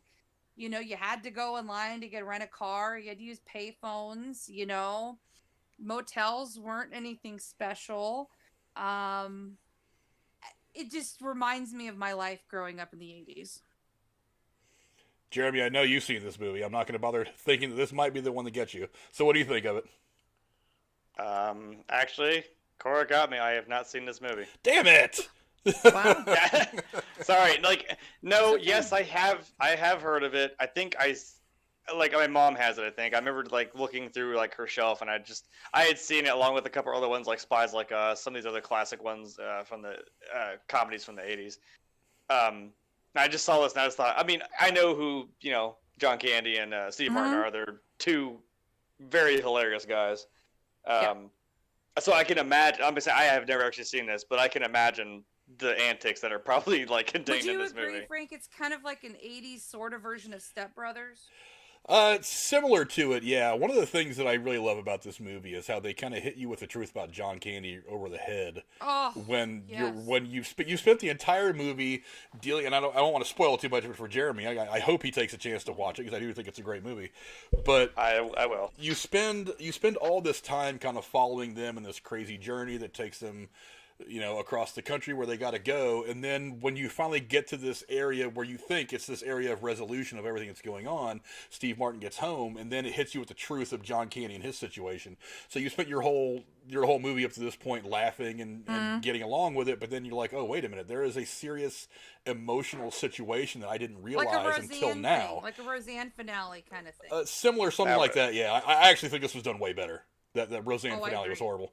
Is it like a now we're back to reality? Like what these two they got together and had they had like a great time together throughout all these antics. No. But it's like when they get back to their lives, it's kind of a different. Well, no, that's the thing is that Steve Martin is having a hell of a time and hating his life throughout this whole journey. But he finally gets to the point where this journey has hit the end for him, and then he finds out the truth about John Candy's situation, and then it helps. It immediately his character refocuses on. Wait a minute. Yeah. Everything that I've been so pissed off about. Yeah, he goes. I get you. Yeah, he kind of goes, oh, wait a minute. Now all of a sudden I understand this entire situation differently. Yeah. And Steve Martin is one of those guys, again, I said earlier with Tom Hanks, he's got a lot of range. Steve Martin has got a lot more range than I think a lot of people understand because he does drama very well, too. Mm-hmm. He did a dark comedy years ago called Novocaine, which is freaking phenomenal. I think everybody should watch. And he writes movies and books, too. Yeah, he is a fantastic entertainer at every level. So when he finally hits that revelation where he's like, wait a minute, this is the real thing, and it instantly changes. His facial expression instantly changes, and it's just how good Steve Martin is, where he conveys with his eyes. I always tell you, I love people who act with their eyes. You see his face right away, understanding the situation. You're like, oh damn, this movie just took an entirely different tone, but it's one that you still feel very emotionally attached to. So you walk out of this movie like, damn, that was funny as hell, but I still left that movie wanting to cry. And it makes you think, like, how much do I know about the people I interact with? Yeah, it does. I was just about to say, I'm like, it hits you with it too. Like, oh, wait a minute. Like, you realize it coming out of it too. It does, absolutely. That's cool. A fantastic movie, Jeremy. I hope you had a chance to watch it because it is prototypical John Candy greatness. Like this is the kind of role that made him his money. So yeah, it's fantastic. But Jeremy, you got a couple movies left. Yes, actually, I was gonna say, I guess another one of my honorable mentions. Then I guess since we're talking about John Candy, is Spaceballs. Oh yeah, hilarious. Oh, yeah. Hilarious movie. Don't one of the few movies I hate. Care to explain movies I hate? Why? You don't want to know. You don't want to hear me rant. Just focus on how great you love it. Let's be positive. I hate it. Yes. That's enough said. Part man, part dog. I'm my own best friend. That's the part that's disgusting. I love that line. Look, man, when you're sad and you're lonely. It's just anti-Star Wars. It's like, don't disrespect That was the Star point. Wars. I don't like that. It was a put up. That was literally the point. It was a put up of science fiction. It was Mel Brooks. Why I don't like it. It was him. He's like, well, space is the only genre left I haven't fucking destroyed. Let's go for it. I think is what he said. Like, he just wanted to make a comedy little satire about fucking... It was a put up of all space movies. I loved it. It's fantastic. That's what it was. Yeah. Hey, I will say I love Rick Moranis in it because one of my honorable mentions is Honey, I Shrunk the Kids. Very good. And because he's so great as a bad guy. And the whole concept of canned air... That was fucking hilarious. Perrier. I love. Perrier, yeah. Or Derriere, yes. I wish somebody would make a movie around the concept of you have to breathe through canned air. They did. It's called Spaceballs. Right. Yeah, there's this little movie that kind of hits on that one. But anyway. It's a Transformer. I'm sorry. Let's move on. Don't be sorry. We all have movies we hate, and this is one of them. No. Jeremy, what's your next movie? I think you're up next. It just hurts my soul. So we're going to talk about something that, so if one thing that pretty much anyone knows about me that I absolutely love. My Little Pony? Look, that's the second. I'm not a brony. My version of bronies was watching Powerpuff Girls. Don't even at me. I'm a little older than that. No, I went with Batman, 1989, with Michael Keaton and Jack Nicholson. Notice the lack of shock on my face. In a couple seconds here, I'm pretty sure I'll see it. Look, I mean, I don't know. I don't have to explain it to Frank, I guess, but But that was it's iconic. yeah, and I mean, I'm literally wearing a wristband right now of Batman. Like, it's. I don't know what to say. It's my favorite superhero. And I would say Keaton. Man, if you asked me what my favorite Batman was, I probably would say Keaton. He's got. I think his Batmobile is the fucking coolest and the most iconic. And I mean, can you really beat Jack Nicholson as the Joker? Like, No. It's some. Well, I would start arguing Heath Ledger, maybe Joaquin Phoenix, but no, I would say Jack Nicholson is these two guys as Batman and I almost said Robin. Wow, let's not talk about that one. We don't talk about that movie. Keaton and Nicholson, man, they just fucking blow it out of the water. And also we talked about like movies with great soundtracks. I mean, you got fucking Prince, man, just tearing it up. Yeah, that is one of the last really good movie soundtracks. I know we talked about this a lot last week, but that is one of the last really good ones. Like I said, it happened right before that time where doing killer soundtracks kind of fell off the radar. So it wasn't like a hand in hand kind of deal. Yeah. And it really does feel like Prince was kind of the perfect person to score that movie too, because he is kind of an eclectic, weird person, and the primary star of the show is Jack Nicholson and the Joker, who's an eclectic, weird character. So it does fit in. Mm-hmm. It's a fantastic movie. I was never really into comic book movies, but I remember I was eight years old when this came out, and I loved it. And the guy who plays Alfred, fantastic. And I kind of really appreciated how they balanced the cartoony funniness of Batman with the serious darkness of Batman at the same time. Making the car look outlandish, making the costuming look, like outlandish. But yet the acting was fucking there. And it just, even the writing, whoever wrote the screenplay for this really captured the whole... Because I didn't know at the time, I had to learn it years later, what really the legacy and the lore of Batman was. But then when I went back and saw this, like, they got it.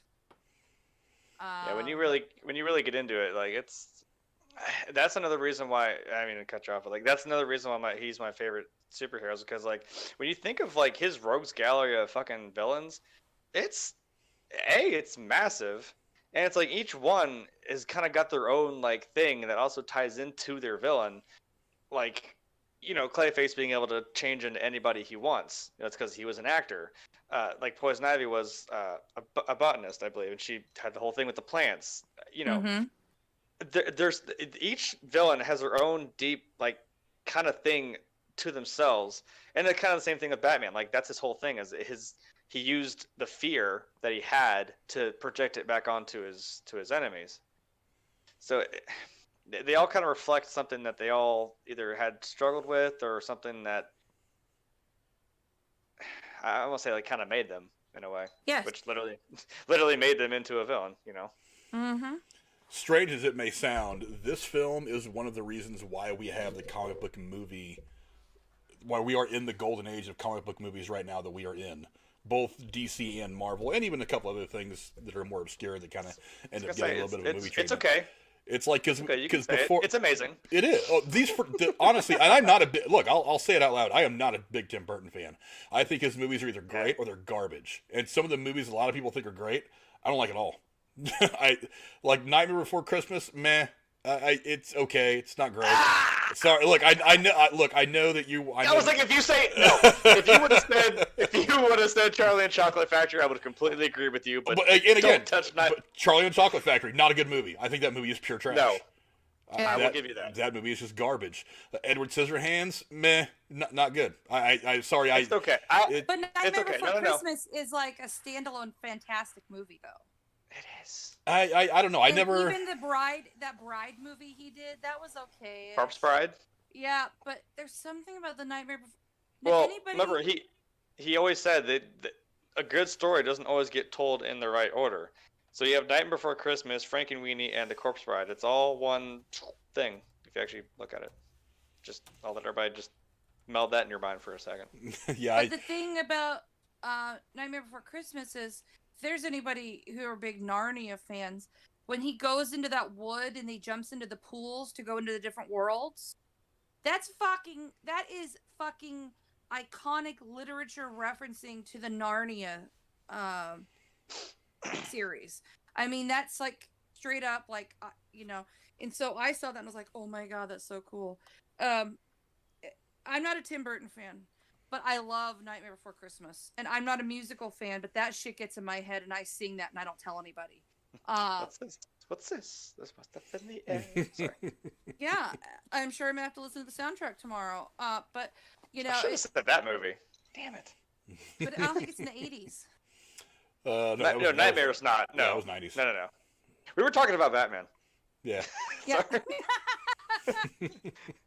we were on that for a second. No, but why? It's a good question though. Why did they pick Tim Burton to direct this? Could they get nobody else? Well, Did they him? Did Well, he again, want you this project. Did he try to procure it? like you said, it's like it, or one of you said it's when you think. I mean, okay, fine, whatever. I'll preface first by saying, love him or hate him. Fucking haters. What do you think of? What do you think of when you think of Tim Burton? Like stylistically, you think of like this kind of Darkness. dark. he's a dark filmmaker. Exactly. That I think might have been why, because he's got that tone. Like when you think of Gotham City, it's this dark, seedy kind of like place. Well, I think that's You got one. this- I think You got that's this one of the creepy reasons. guy in the shadows beating the shit out of people. I think that's one of the You know? things. Like the movies of his that I like, with one glaring exception, they all fit his filmmaking style. So it's like when you talk about these first two Batman movies, it's like Batman and Bruce Wayne are very dark characters. So when you get somebody who likes to make dark movies like Tim Burton attached to it, it works out very well. When you start talking about something like Charlie and the Chocolate Factory, which is not really a dark story. I know a lot of people that have read the book say it's a dark story. Look, the book is all theater of the mind. dark. You But so is you it read it how you Osprey. want to. Yes, it is. But I mean, Yeah. but sometimes the darkness does not tell the story. Because if you look at something like Charlie and the Chocolate Factory, it is a story about everything that's good about Charlie winning the day. Whereas, you get this dark filmmaker like Tim Burton in there, and it doesn't translate the same. That's why I think that the original 71 version with that they made with Gene Wilder is far superior, because it actually captures that a lot better. And like I said, people have told me 100 times that they think the book is very dark. Well, the book is how you perceive it. It's not just because you interpret a scene a certain way doesn't mean that it's a dark scene or that you're interpreting it correctly. Maybe it's just what it means to you. It may mean something different to everybody else. But anyway, that's You can interpret a movie that way too. that's true. know. But the visuals kind of speak for themselves. Now, one of the things that I But think worked imagine out how great. different Go ahead. I was gonna say, imagine how different the Harry Potter movies would be if they had Tim Burton direct them all. It depends on what movie. All the Harry Potter movies, like all of them. Not all of them. He well, wouldn't have been I good mean, for. For the last couple, it might have worked. Because I'm like, I think like maybe three, which actually was my favorite, weirdly enough. Because again, it's like it's not this, oh my god, magical world, and we're all like little kids, we're not like teenagers yet. It's all this cool shit. And then like 3 is when it really starts to fucking hit you in the face, and it starts getting a little bit darker and a little more serious. And as it goes on, it's just like, oh shit, Well, there's a lot of things at play here. If you think about how that whole series progressed, though, it starts out very much as a kids movie. I mean, the first 2 movies were directed by Christopher Columbus, for sure. who essentially made great, not kids movies, but I mean definitely kind of YA kind of stuff. But once you get to the point, like in Goblet of Fire, when Cedric Diggory dies, you see a visual change of tone in those films. All the films from that point on are done in I like felt that just gray. there. They're gray and dark blue hues, and the whole series from then to the very end is a very dark series. He's And then dealing direct with death. correlation with Voldemort having no power and ramping up his power. Yeah, through the whole you series. start dealing with, I think in every movie after that, someone dies. That Yeah. there was no death in that movie. Nothing grand anyway, until you get to Cedric Diggory's death, and then from that point on, there's significant deaths in every film. I just think So, Tim Burton could have done wonders with that in series. the later movies, I think that's a possibility. In the first couple 3 movies, probably not, because I think you needed those to be, because you are watching Harry. It is kind of this different coming of age story set in like this weird mystical whatever. So you're watching the young Harry kind of come into his own, and then once they hit that stage where he's trying to date girls and stuff like that, you start hitting that area where things tend to, in everybody's life, gets a little bit not darker, but then a little more serious, much more serious. Well, he starts to learn more things about like his past and things that he thought he knew, or situations that people were involved in. He starts to kind of actually learn about it. Like when you think about his godfather, you think everyone thinks he's like a murderer and he's crazy and he busted out of jail. So you have that attached to him. But then like you start learning, no, he wasn't. He was actually like a good friend of his parents, and he was actually the one. Like he said, he's like, I would have died. I would have gladly died for my friends than betray them. He got did dirty. A little bit, cool. A little bit. But let's circle back to Batman, since we've had our little discussion about Tim Burton, which could be a video all on its own. Yeah, that's what I was gonna say. Like, there is a dark tone, there is a darkness. It's the essence of like the Batman character being dark. But like you said, there are some little, like, that's what Jack Nicholson's bounce to the equation is. It's just there's these little quirky like moments in it that kind of that are kind of there. Like, I mean, come on. You're not going to tell me you don't laugh a little bit when he pulls that comically large-ass gun out of his fucking belt and just fucking shoots at Batman. It's like, you don't even question. You're like, yeah, he would do that.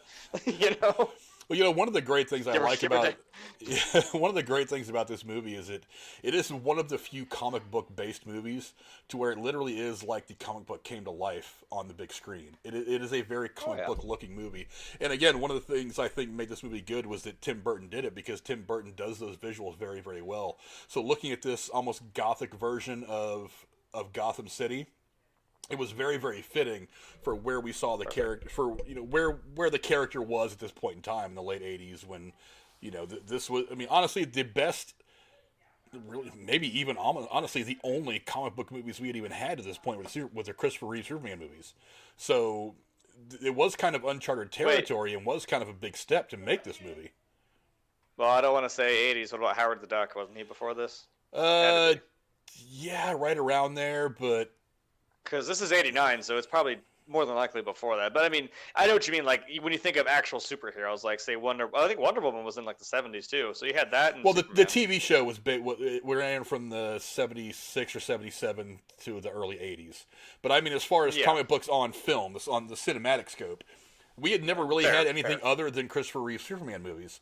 So it was a big step for them to throw some money at this to get a name like Nicholson. And I recall back when this movie came out, there was a lot of, I mean, for everybody who questioned Ben Affleck being cast as Batman and Bruce Wayne, when Michael Keaton was cast, I remember reading the articles. A lot of people were like, "Are you sure you want to get this comedian to play such a very serious character?"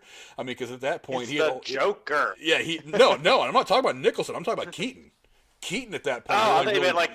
Yeah, Jack Nicholson was already a legend. He could play whatever the hell he wanted. But Keaton had only ever done stuff like, was it, not Funny Farm, what the hell was that movie he was in? About the ad agency and the crazy house. I forget the name of it. It's a great movie. It's one that we should do a retro movie review on, because it's great acting. But he had done that. He had done like, what was the one about the cars? The Japanese company buys his car production company. But he had only really done comedic things, like Mr. Mom and things like that. But so to put him into this role where he has to play a very serious character, a lot of people kind of raise their eyebrows. We're like, what? And you think that once we got to like Ben Affleck, all the people who questioned his casting, all the people that questioned the casting of Robert Downey Jr. as Tony Stark, all the people that questioned these roles, it's like, you know what? Give it a chance. Because we questioned somebody casting Batman a long time ago, and that worked out pretty damn well with Keaton. So didn't they also kind of do that with Heath Ledger? Because they're like, well, he was like the kind of like the hot guy, like in like 10 Things I Hate About You, and other. He was in The Patriot. He was like the oldest son. They're like, well, do you want this guy to be the Joker? And then when we see like it's a serious, really edgy kind of like anarchist kind of character, you're like, huh? And I mean, dude blew it out of the fucking water. So you never know. Give it a chance. Yeah, no doubt. I mean, just wait for the movie to come out before you guys freak out. I have a quick question. Okay, Do you guys think that this Batman movie from '89, did any like permanent shifting of what the future Batman movies look like visually in movies? Because I think it did.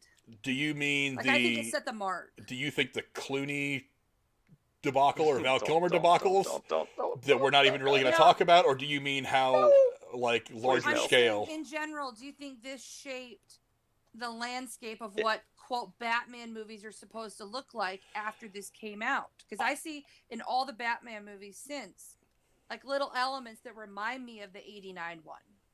It or probably do you think did. that's just Batman lore. I think It probably did did. kind of set the stage of it. Yeah, like it's like this is kind of how it should be. Now, should we have the bat nips and the really over the top cartoony shit because we're just trying to sell toys? No, but I don't know. And I'm glad they had that little shift in 2005 when they started with Christian Bale, Batman Begins. It kind of like still got the gritty and it's realism, so it's kind of more grounded in reality. So it really kind of sticks with you that like, oh, this could happen. Because I mean, yeah, you get goofy fucking. It's comic books. So you get some goofy villains, but ones that are grounded in reality that you can really, I mean, those movies blew me away. Well, I think one of the reasons why people ended up liking Heath Ledger is because he even though the Joker is kind of a weird, over the top character, the Joker is kind of grounded in reality. He's just a guy that went nuts. And that happens from time to time. Yeah. So, and I think that's one of the reasons why the Joaquin Phoenix version of Joker went very well too. Is he was in the beginning of the movie, he's just an everyday guy who is kind of on the fence as to whether he's going to, maintain his sanity or go the other way. And just the circumstances that he finds himself in pushes him the other way, and that's why he ends up going down the path that he does. But before we move on, I want to point out this is absolutely one of my favorite movie posters ever. There is something so simple about this poster. It's like you don't need anything else other than the logo. You don't need to have you don't need to have the bat signal. Yeah, you don't need to have the bat signal. You don't need to have the skyline of Gotham. It's right there. Logo, Nicholson, Keaton. It's fucking Batman. There it is. The simplicity of this poster is beautiful. One thing, and it absolutely kills me, is that after we heard about Heath Ledger passing away, there's that little snippet of Nicholson. And he says, "Hey, I tried to warn him." I'm like, because he tried to warn him, like, man, you got to be careful with this role. Because I'm pretty sure it even did to him. I mean, while I love Nicholson, and I'm sure he's phenomenal, that role probably does something to you, And unfortunately, it might. But I mean, Cesar Romero played Joker for a long time in the '60s TV series, and now, granted, it was a much different take on Batman. It was very, very cartoony, comic-y, campy, so a much different take. But still, I mean. Well, different time. Also, he was not as much of the. I know the creators of the show were apparently bigger fans of like the Riddler and Penguin, which they got more screen time, and Joker was just kind of like a. It sucks because it kind of seemed like he was kind of like just like a side character. He was just kind of there in the '60s one, which kind of sucks. And I get it. Heath Ledger's. He had other movies he was going on. He was trying to do all these things. It was like he just wanted to sleep. He was having problems. He was taking pills for it, and it just kind of got to be too much for him. I get the circumstances, but like. And what he did to prepare for that role is also what probably did him in the end. Isolating himself, trying to get into that mindset, writing all those crazy journals down, not sleeping. Anyway. Maybe. Who knows? But let's see. Whose turn is it next? Is it mine? Earned his Oscar. Is it my turn next? Yes. Okay, yes. This is a movie that I know Jeremy has probably seen as many times as I have, and probably Cora's probably seen this one too. But I have to point it out because it is very significant in the way that movie special effects progressed. And that's Tron, the original Tron from 1982, I believe. Yeah, Jeremy's approval has been noted. But look, if you haven't seen this movie, go back and see it. I mentioned earlier we did this whole thing about video game movies, and we talked a lot about during that one about the difference about how movies about the video game culture have been more successful than movies based on video game storylines. This is kind of one of those movies. Now, this movie does a couple of things. Number one is, look, Jeff Bridges was already kind of a star when this movie came out. I mean, you see, his career goes back into the 70s, so his name was already pretty well known. But I mean, as far as being put on of course, and his dad, but being put on the map, being put on the map in geek culture tends to send you to another level. Even back in the early 80s when geek culture was still relatively small. This movie is phenomenal at so many levels, especially at the technical and filming aspects. This is one of the few movies that used black screen technology. And you know how everybody uses green screen? There's one behind me. That's how you guys can see this picture behind me.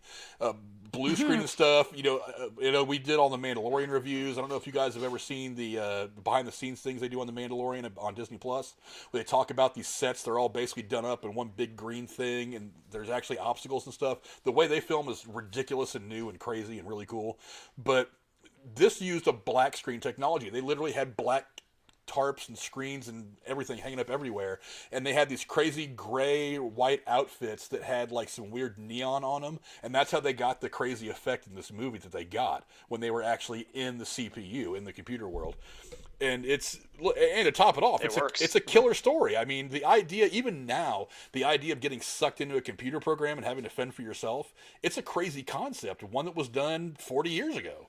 And it was done very, very well. Jeremy, I know you've seen this movie. Give us a little bit of your thoughts. Yeah, didn't they either remake it? They came out with a straight up sequel in Tron Legacy, and I know that movie That's what it was. Look, I know that movie got shit on. I'm not going to lie to you. I really liked it. I thought it was done very much in the spirit of the original. Yeah, and it's like obviously we have the updated technology. We can make it look really crisp. But like you said, even for that time, that was fucking mind blowing. Like you just think about how these things were done, and no one had ever seen that before. And to still like have you got these crazy ass visuals for this computer world and shit. And then, like you said, throw on top of it the story. And also, I mean, hey, Pac-Man makes an appearance because why not? Pac-Man is on the screen when what's his name? Solak, I think is his name in the movie. Not Solak. Yeah, it's like off to the right. Yeah, you can like see it. Yeah, as he's staring at that weird screen. There's a Pac-Man sitting there doing his thing. Yeah, the fucking maze is on there. It is. But like in that time, thinking about that concept, and like I said, even now, it's like holy shit. Like with the computer technology they had then, it's still probably like it's a scary thought. Especially now, like you said, we got these in our fucking pockets. Everybody has one. Well, that's what I'm saying. The concept of getting sucked into a computer program. I mean, right now that's weird. I mean, can you imagine? Me and you play games like Call of Duty. Can you imagine us sitting here one day and then some little blinking lights suck us into the game, and we're all of a sudden in this crazy world? It's whatever game you may play, whether it's something like Call of Duty or like a Red Dead Redemption or a Fallout or any of these really deep immersive games where you love to play the games, but don't necessarily want to find yourself in situations in real life. There he's back now. Oh, yeah, he'll be fine. He'll find his way back. But Cora, I'll move over to you now. Have you ever seen this movie?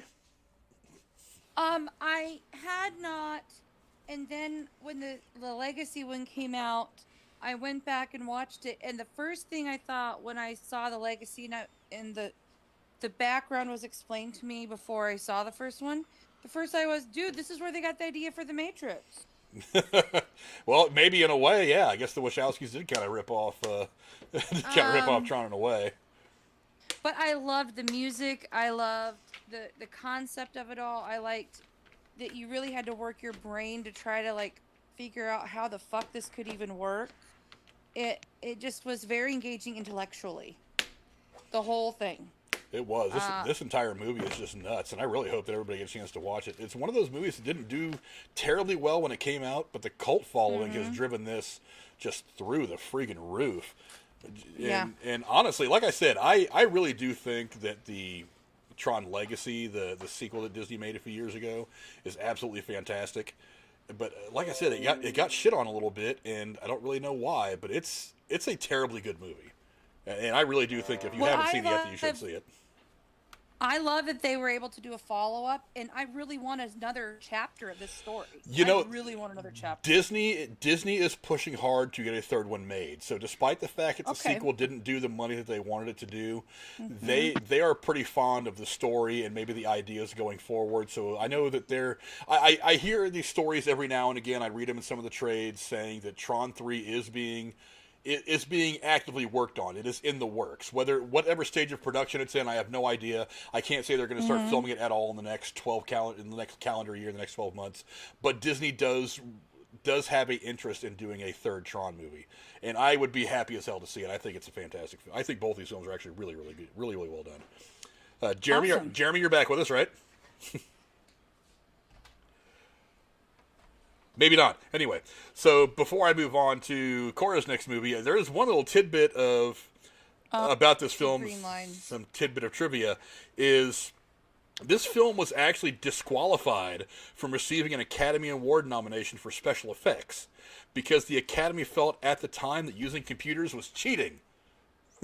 imagine that being the the reason they keep movies from Oscar nomination contention now, because using computers is cheating. Because nowadays, practical effects have made a bit of a comeback over the last 10 or 12 years, but there is still a whole lot of CGI used in a lot of stuff, especially when you get to stuff like the MCU, things like that, movies like Tron, The Matrix, things like that. So yeah, Holy shit, I'm back. You're back. Hi. Dude, I even restarted my phone, everything, it scared the shit out of me, because usually just coming out and then go back in works, and it didn't. Well, you're back now. That's important. All right. Anyway, did you hear that? I want to get your thoughts on this. The thing that I had said is Tron was actually disqualified from receiving an Academy Award because they felt using computers was cheating. What do you think about that? What?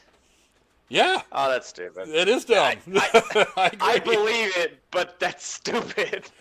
Well, you got to think, at the time, back in the early, in 1982 or whatever, even in 81, probably when they were making the film, there was still a lot of people who around from like the 50s who that's all they had was practical effects. It's a new thing. Award series that has a category for best animated movie. Now, they didn't have it back in 1982. Well, you're talking about we're talking about animation that's like hand drawn, not necessarily like from a computer animation. Well, they didn't really have computer animation back then. That's what I'm saying. Toy Story was like one of the first major like computer animated movies. I mean, would you say that's cheating? That's a good point. That's a good point. Yeah. So, it's a weird slope you go up when you got something the first of its kind like that. That I mean, I don't know if you just can't. I don't want to say he's it's fucking like they can't accept it. In the Lord of the Rings movies, the guy who did the voice of Gollum to be considered for an award, even though he just did the voice. But there was no category for that at the time. He did do like the motion capture. He did do the character, the voiceovers. Exactly. He did more than like people realize. Yeah. Right, and people said he could. And I guess technically he wasn't eligible for being nominated for something. I remember the controversy over that. So. Well, like I mentioned with Heath Ledger, I'm like, well, he died, but he still got an Oscar. But he's not there accepted. Obviously, I'm like, he still won it. He won and well earned his posthumous Oscar. I'm like, well, it's a nice gesture. Like, just come on. Yeah. Well, Cora, you still have one more movie, I believe, you want to bring up. Which movie is that? Well, since I took Back to the Future off the board, I have added Beetlejuice. Beetlejuice. I don't have anything for Beetlejuice, but Beetlejuice, yay! More Michael Keaton. This is one of my favorites for many reasons. One, it's like half fantasy, half normal life, and Gina Davis, and you watch that back, you don't even realize it's Alec Baldwin, the kind of guy he is now in the way he acts. And then her parents, holy shit, Catherine O'Hara, she's fucking hilarious. She was the mom in Home Alone. And Jeffrey Jones, I forget what he's been in, but he's been in stuff. Well, he ran into a few legal problems, so he hasn't been in a lot of anything for several years. Okay. I'm just saying I remember him from other stuff, but... he was in a lot of shit in the 70s and 80s. And even really into the 90s before he hit some legal problems and nobody wanted to cast him. Well, I mean, he was the principal in Ferris Bueller's Day Off, so... That's why he looked familiar. He's been in... Like, you've seen him, yeah. Trust me. Yeah. So this movie just kind of encapsulated so many fun things, and I just love it. Anybody who's seen it, you can find something you love about it. Michael Keaton, one of his best performances of his whole career, in my opinion. I'm just fantastic. I've always Batman, wanted but whatever. That book, The Guide for the Recently Deceased. I've always wanted that book with whatever's supposed to be in it.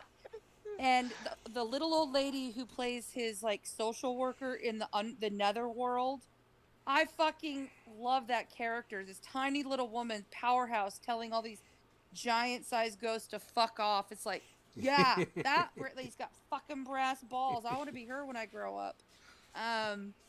Just cinematically, visually, music, the writing, all of it, an amazing cast. And my favorite scene is when Beetlejuice takes over when they're eating dinner and forces them to do that Congo. I don't.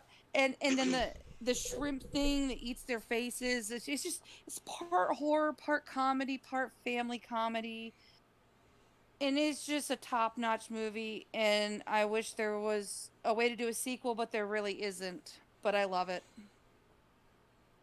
Yeah, I don't know if there's a way to do a sequel either. Jeremy, what have you got to say? Again, she fucking says it all. It's got a good meld of everything. It's got it is kind of like a. I don't want to say Tim Burton again, but it's dark. It's kind of like monstery horror movie, but it's still funny. It's quirky. Well, that's And who yeah, that's who made the movie, was Tim Burton. I'm saying. I'm Till sorry. today, by the way, I did not know Shut that up. was a Tim Burton movie till today. But I'm Really? like, look, you could see it. I'm saying, I'm tired. I'm having a moment. Okay. I'm saying he does that very well, and it's again, you have that range of when this movie came out, but you compare it to like Batman, like where he's being all serious And and this shit. is But 88, so it's the year before. They might have been Ooh. filmed at the same time. it's Or probably before. overlapping a little bit. Yeah. Yeah. So like you got him being this wacky ass fucking guy, and then then you go and do Batman, you do something serious. It's like he's a comical boogeyman Yeah, pretty that's a much. car salesman at the same time. I mean, I yeah. mean, it's just I love it. I love it. If I'd been a guy, I would be dressing up like him for Halloween every year. You just Look, fucking man. hilarious. Cosplay has no boundaries. Doesn't matter if you're male or female. You can do it. Doesn't matter what size you are. Just trust me. If you want to dress up like Beetlejuice, you go right ahead. As long as the costume's good, great. Yeah, Beetlejuice is a fantastic movie. I know I say that I don't really particularly like Tim Burton movies, but like I said, the ones that he's hit home runs on, they've been big time home runs. They've been terribly entertaining, and Beetlejuice is one of them. But again, this is kind of like, like I said before, playing such a serious character in Batman and Bruce Wayne. This kind of weird comedic stuff is one of the things that Michael Keaton made his money on. And then you factor in the factor that there's so much talent. I mean, you have the girl who played Lydia. God, why am I drawing a blank on her name all of a sudden? Help me out, Jeremy. I know you know. Winona Ryder. Winona Ryder. God, I don't know why I drew a blank on that one. But a young Winona Ryder. Ryder. And then you have two people who were bankable stars at that time, and Gina Davis and who you mentioned already. I don't know why I'm drawing a blank again. Her husband, when they died. I mean, there's so much star power in this movie. It was hard not to fall into a movie that was pretty good. And then you factor in the fact the movie was great. It was directed well. It was acted well. The dialogue was fun. It was a weird, spiritual, scary, what if you got sent to this weird version of purgatory or hell kind of situation you're in because you have to deal with this asshole whose name you can't say 3 times. The movie is so eclectic, but it's so all over the place, but it's so well put together for being all over the place and kind of scattered. You know what I mean? And I love the ending. I love the ending. The ending was good. I like the fact that Beetlejuice doesn't die at the end. Because if you'd have killed him at the end, it would have been like, he's already dead. It wouldn't have made sense. It would have followed you as one of those plot holes that nobody can really explain. But it's really just a quality ending. And The of course, shrunken head thing was epic. Like, I love it. And the guy who's sitting next to him who puts the dust on his head and who never talks, but you can tell so much from him just looking at him like, shut the fuck up, shut the fuck up. True, very true. Jeremy, what's your last movie you want to point out to us? Well, I guess we're go with undead and all kinds of shit like that. My last one was Ghostbusters, 1984. Who you gonna call, son? Uh-huh. Bobby Brown. That was the second movie. Get out.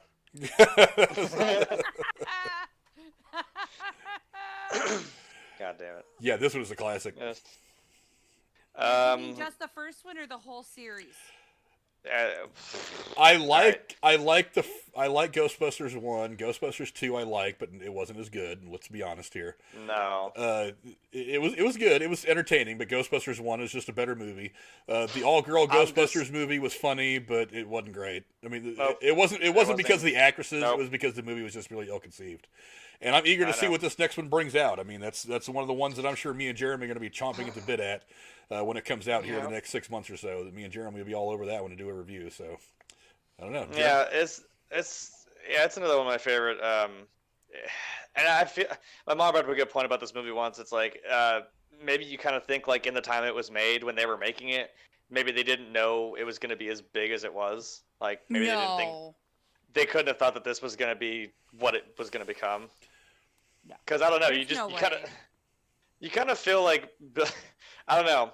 You kind of feel like Bill Murray's character is just kind of like he's just like, oh, I'm just kind of here. Yeah, sure. I remember ghosts, Dan right. Aykroyd saying in an interview years ago that I had seen that a lot of people didn't really get the concept at first. So when he was trying to pitch this movie around, people were kind of like, you catch ghosts, and kind of looked at him kind of funny like, we don't get it. But now we get it. But back in the early 80s, they were like, we don't really understand what you're going for here.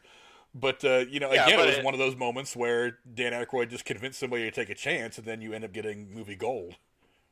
It worked. And you gotta admit, the fucking comedic talent you got here, fucking Bill Murray, Dan Aykroyd, you got Harold Ramis, and you got Ivan Reitman behind it, who did shit like Stripes with a lot of these same guys, I mean, you got gold in your hands, and I'm saying, as wacky as it sounds, I mean, you can't tell me when you see the fucking Stay Puft Marshmallow Man come walking down the street, you're like, shut up, no way, Exactly. It just works, and I mean, like Bill Murray said, like Rick Moranis.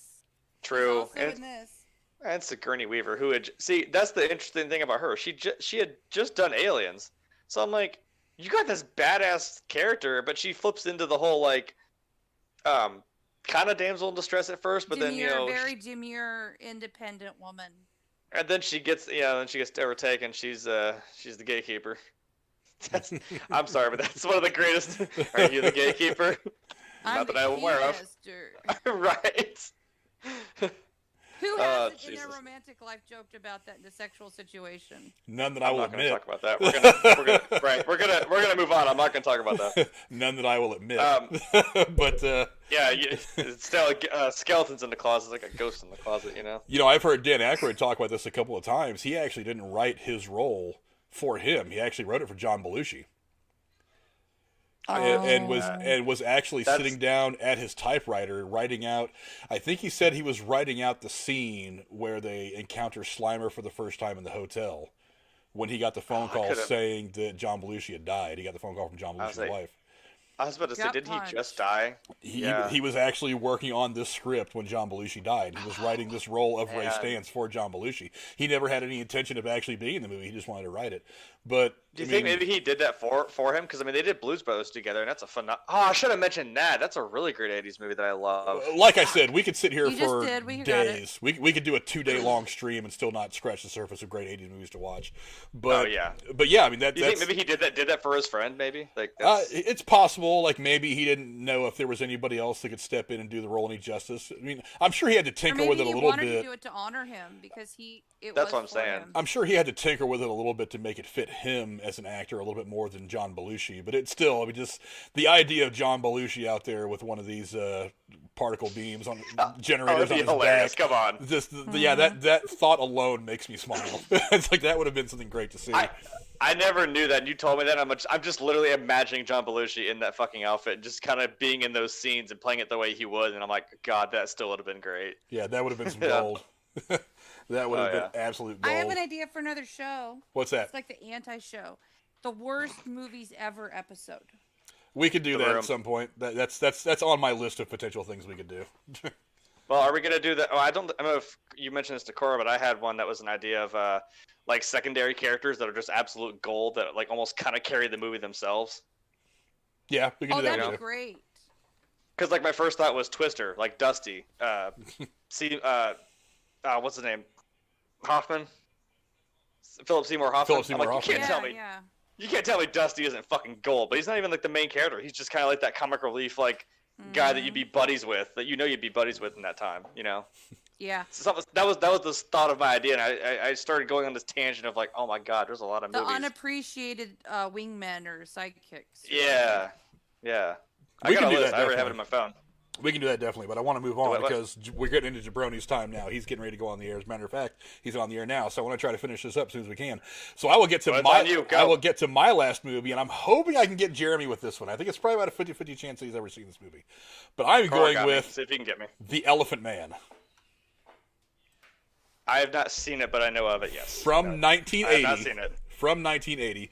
This follows the life of a man named John Merrick, who was horribly disfigured. We all know the lore of the Elephant Man, his bones being bought by Michael Jackson, yada, yada, yada. And what he ended up having was he had this he had this affliction that basically all his bones turned to like really thick calcium, and that deformed his face, his body, gave him this weird, crazy hunchback thing, and it was all about his life as a sideshow freak, and then eventually as someone who was studied by this doctor, who in the movie is played by Sir Anthony Hopkins.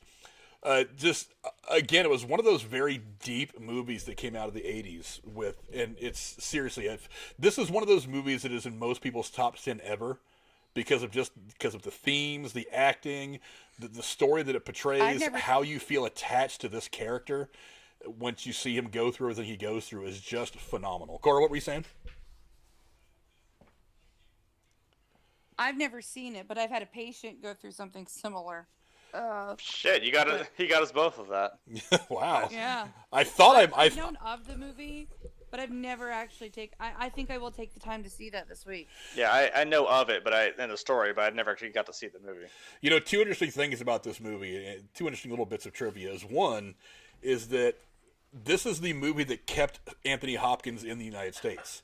I had read an interview with him a long time ago that said that he was struggling as an actor in Hollywood, and that he was literally about 2 days away from flying back to England and just doing theater for the rest of his life, and he was happy with it. He came out here to give Hollywood a chance. It hadn't really popped off the way he wanted, so he literally had bought a ticket and was getting ready to go back to England and just do theater for the rest of his life.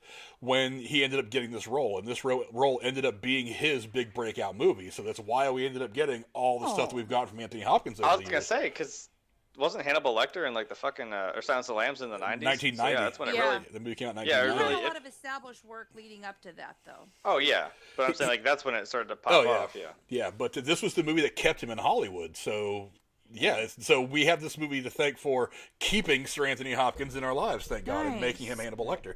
But you know, another thing that I found interesting about this movie is that a lot of static from somebody. Is one of the writers in this movie who went uncredited, believe it or not, is Mel Brooks.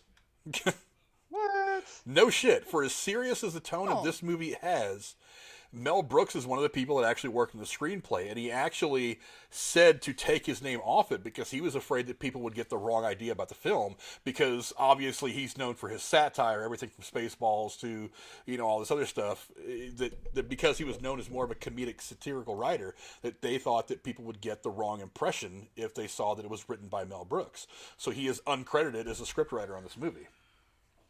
Also, that wasn't static. That was me doing the, little sort thing he does. Sorry, I just blew out everyone's audio. Well, maybe next week we'll actually have you on camera, so before the you visual go, will be there. TSS gave his 5 80s movies in the chat. I was going to go into that here in just a second as we were closing up. But yes, TSS, that was John Hurt that plays John Merrick in the movie. The guy with the messed up face and all that. And again, it was also one of the first movies, other than like maybe some movies like the original Texas Chainsaw Massacre, that gave you, other than the horror movies of the era, that gave you that kind of shock moment.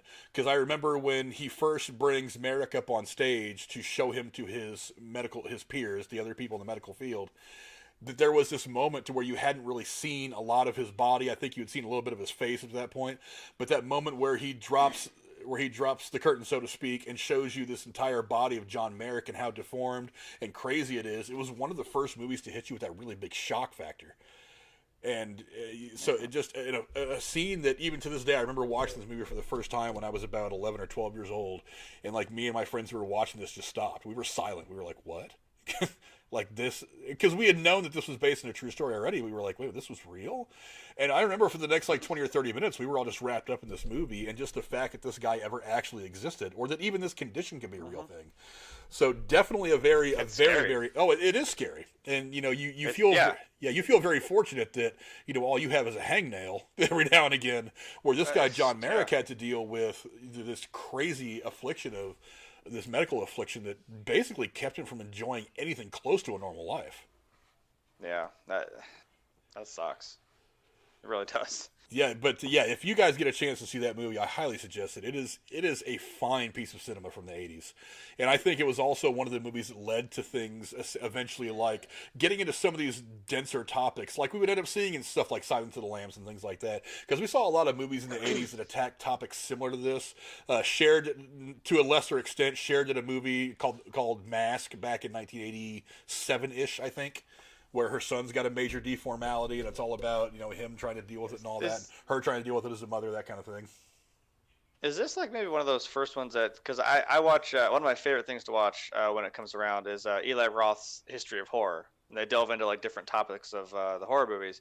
And one of them was body horror. And actually they did mention this movie. And I'm like, that's kind of like one of those first, like the things that happen to people's bodies, like real or not. Like, it's one of those things it's a weird, because like we all have bodies. We all know, but like if you imagine yourself having that, like what the implications of that would be on your life, like, that's the thing that kind of sticks with you. Like, even just psychologically, you start thinking about it, and you're like, oh, Jesus Christ.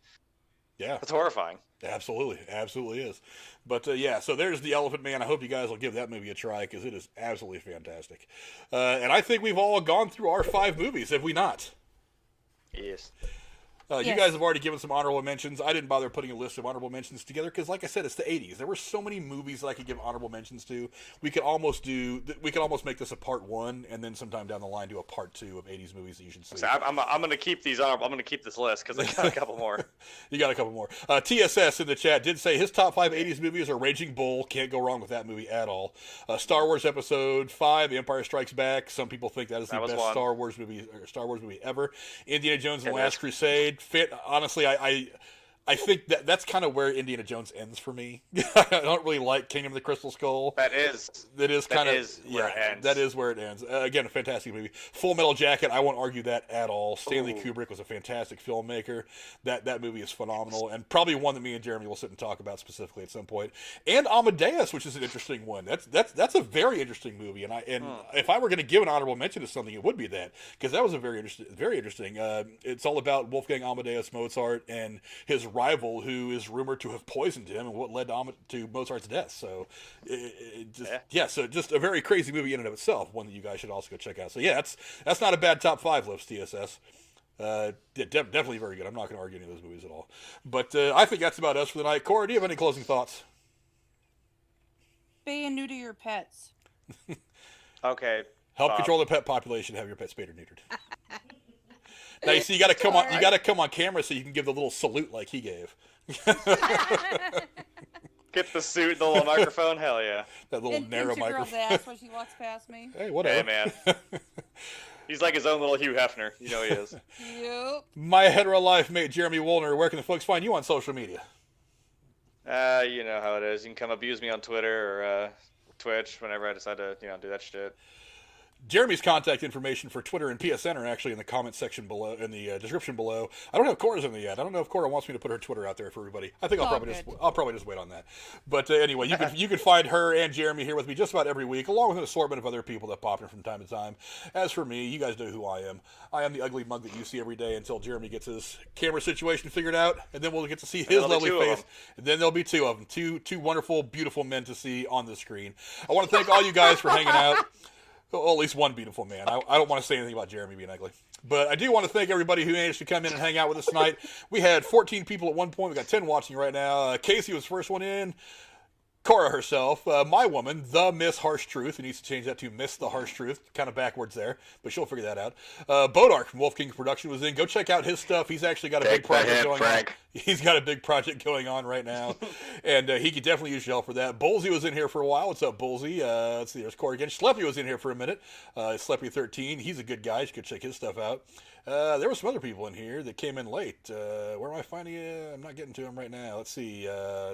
Gorilla Strong was in here for a minute. He said his favorite was the Muppet Babies version of Raiders of the Lost Ark. I don't think I ever saw that, but hey, I'll give it a try. Who else is in here? I know Drew from the Derailed News and Podcast. Why? God, I'm tired. I need to get you more made fun sleep. of me for not knowing it was Tim Burton. Yeah, I needed to. Yeah, go ahead and let me know. Drew from the Derailed News and Podcast. His link to his channel is in the description below. You can always find me over there on his channel on Sunday nights at 9 o'clock my time, talking about all the craziness going on in the world there. TSS2, who's got his own channel. You go check his stuff out. I want to thank all you guys for hanging out. Don't forget to hit the Patreon if you want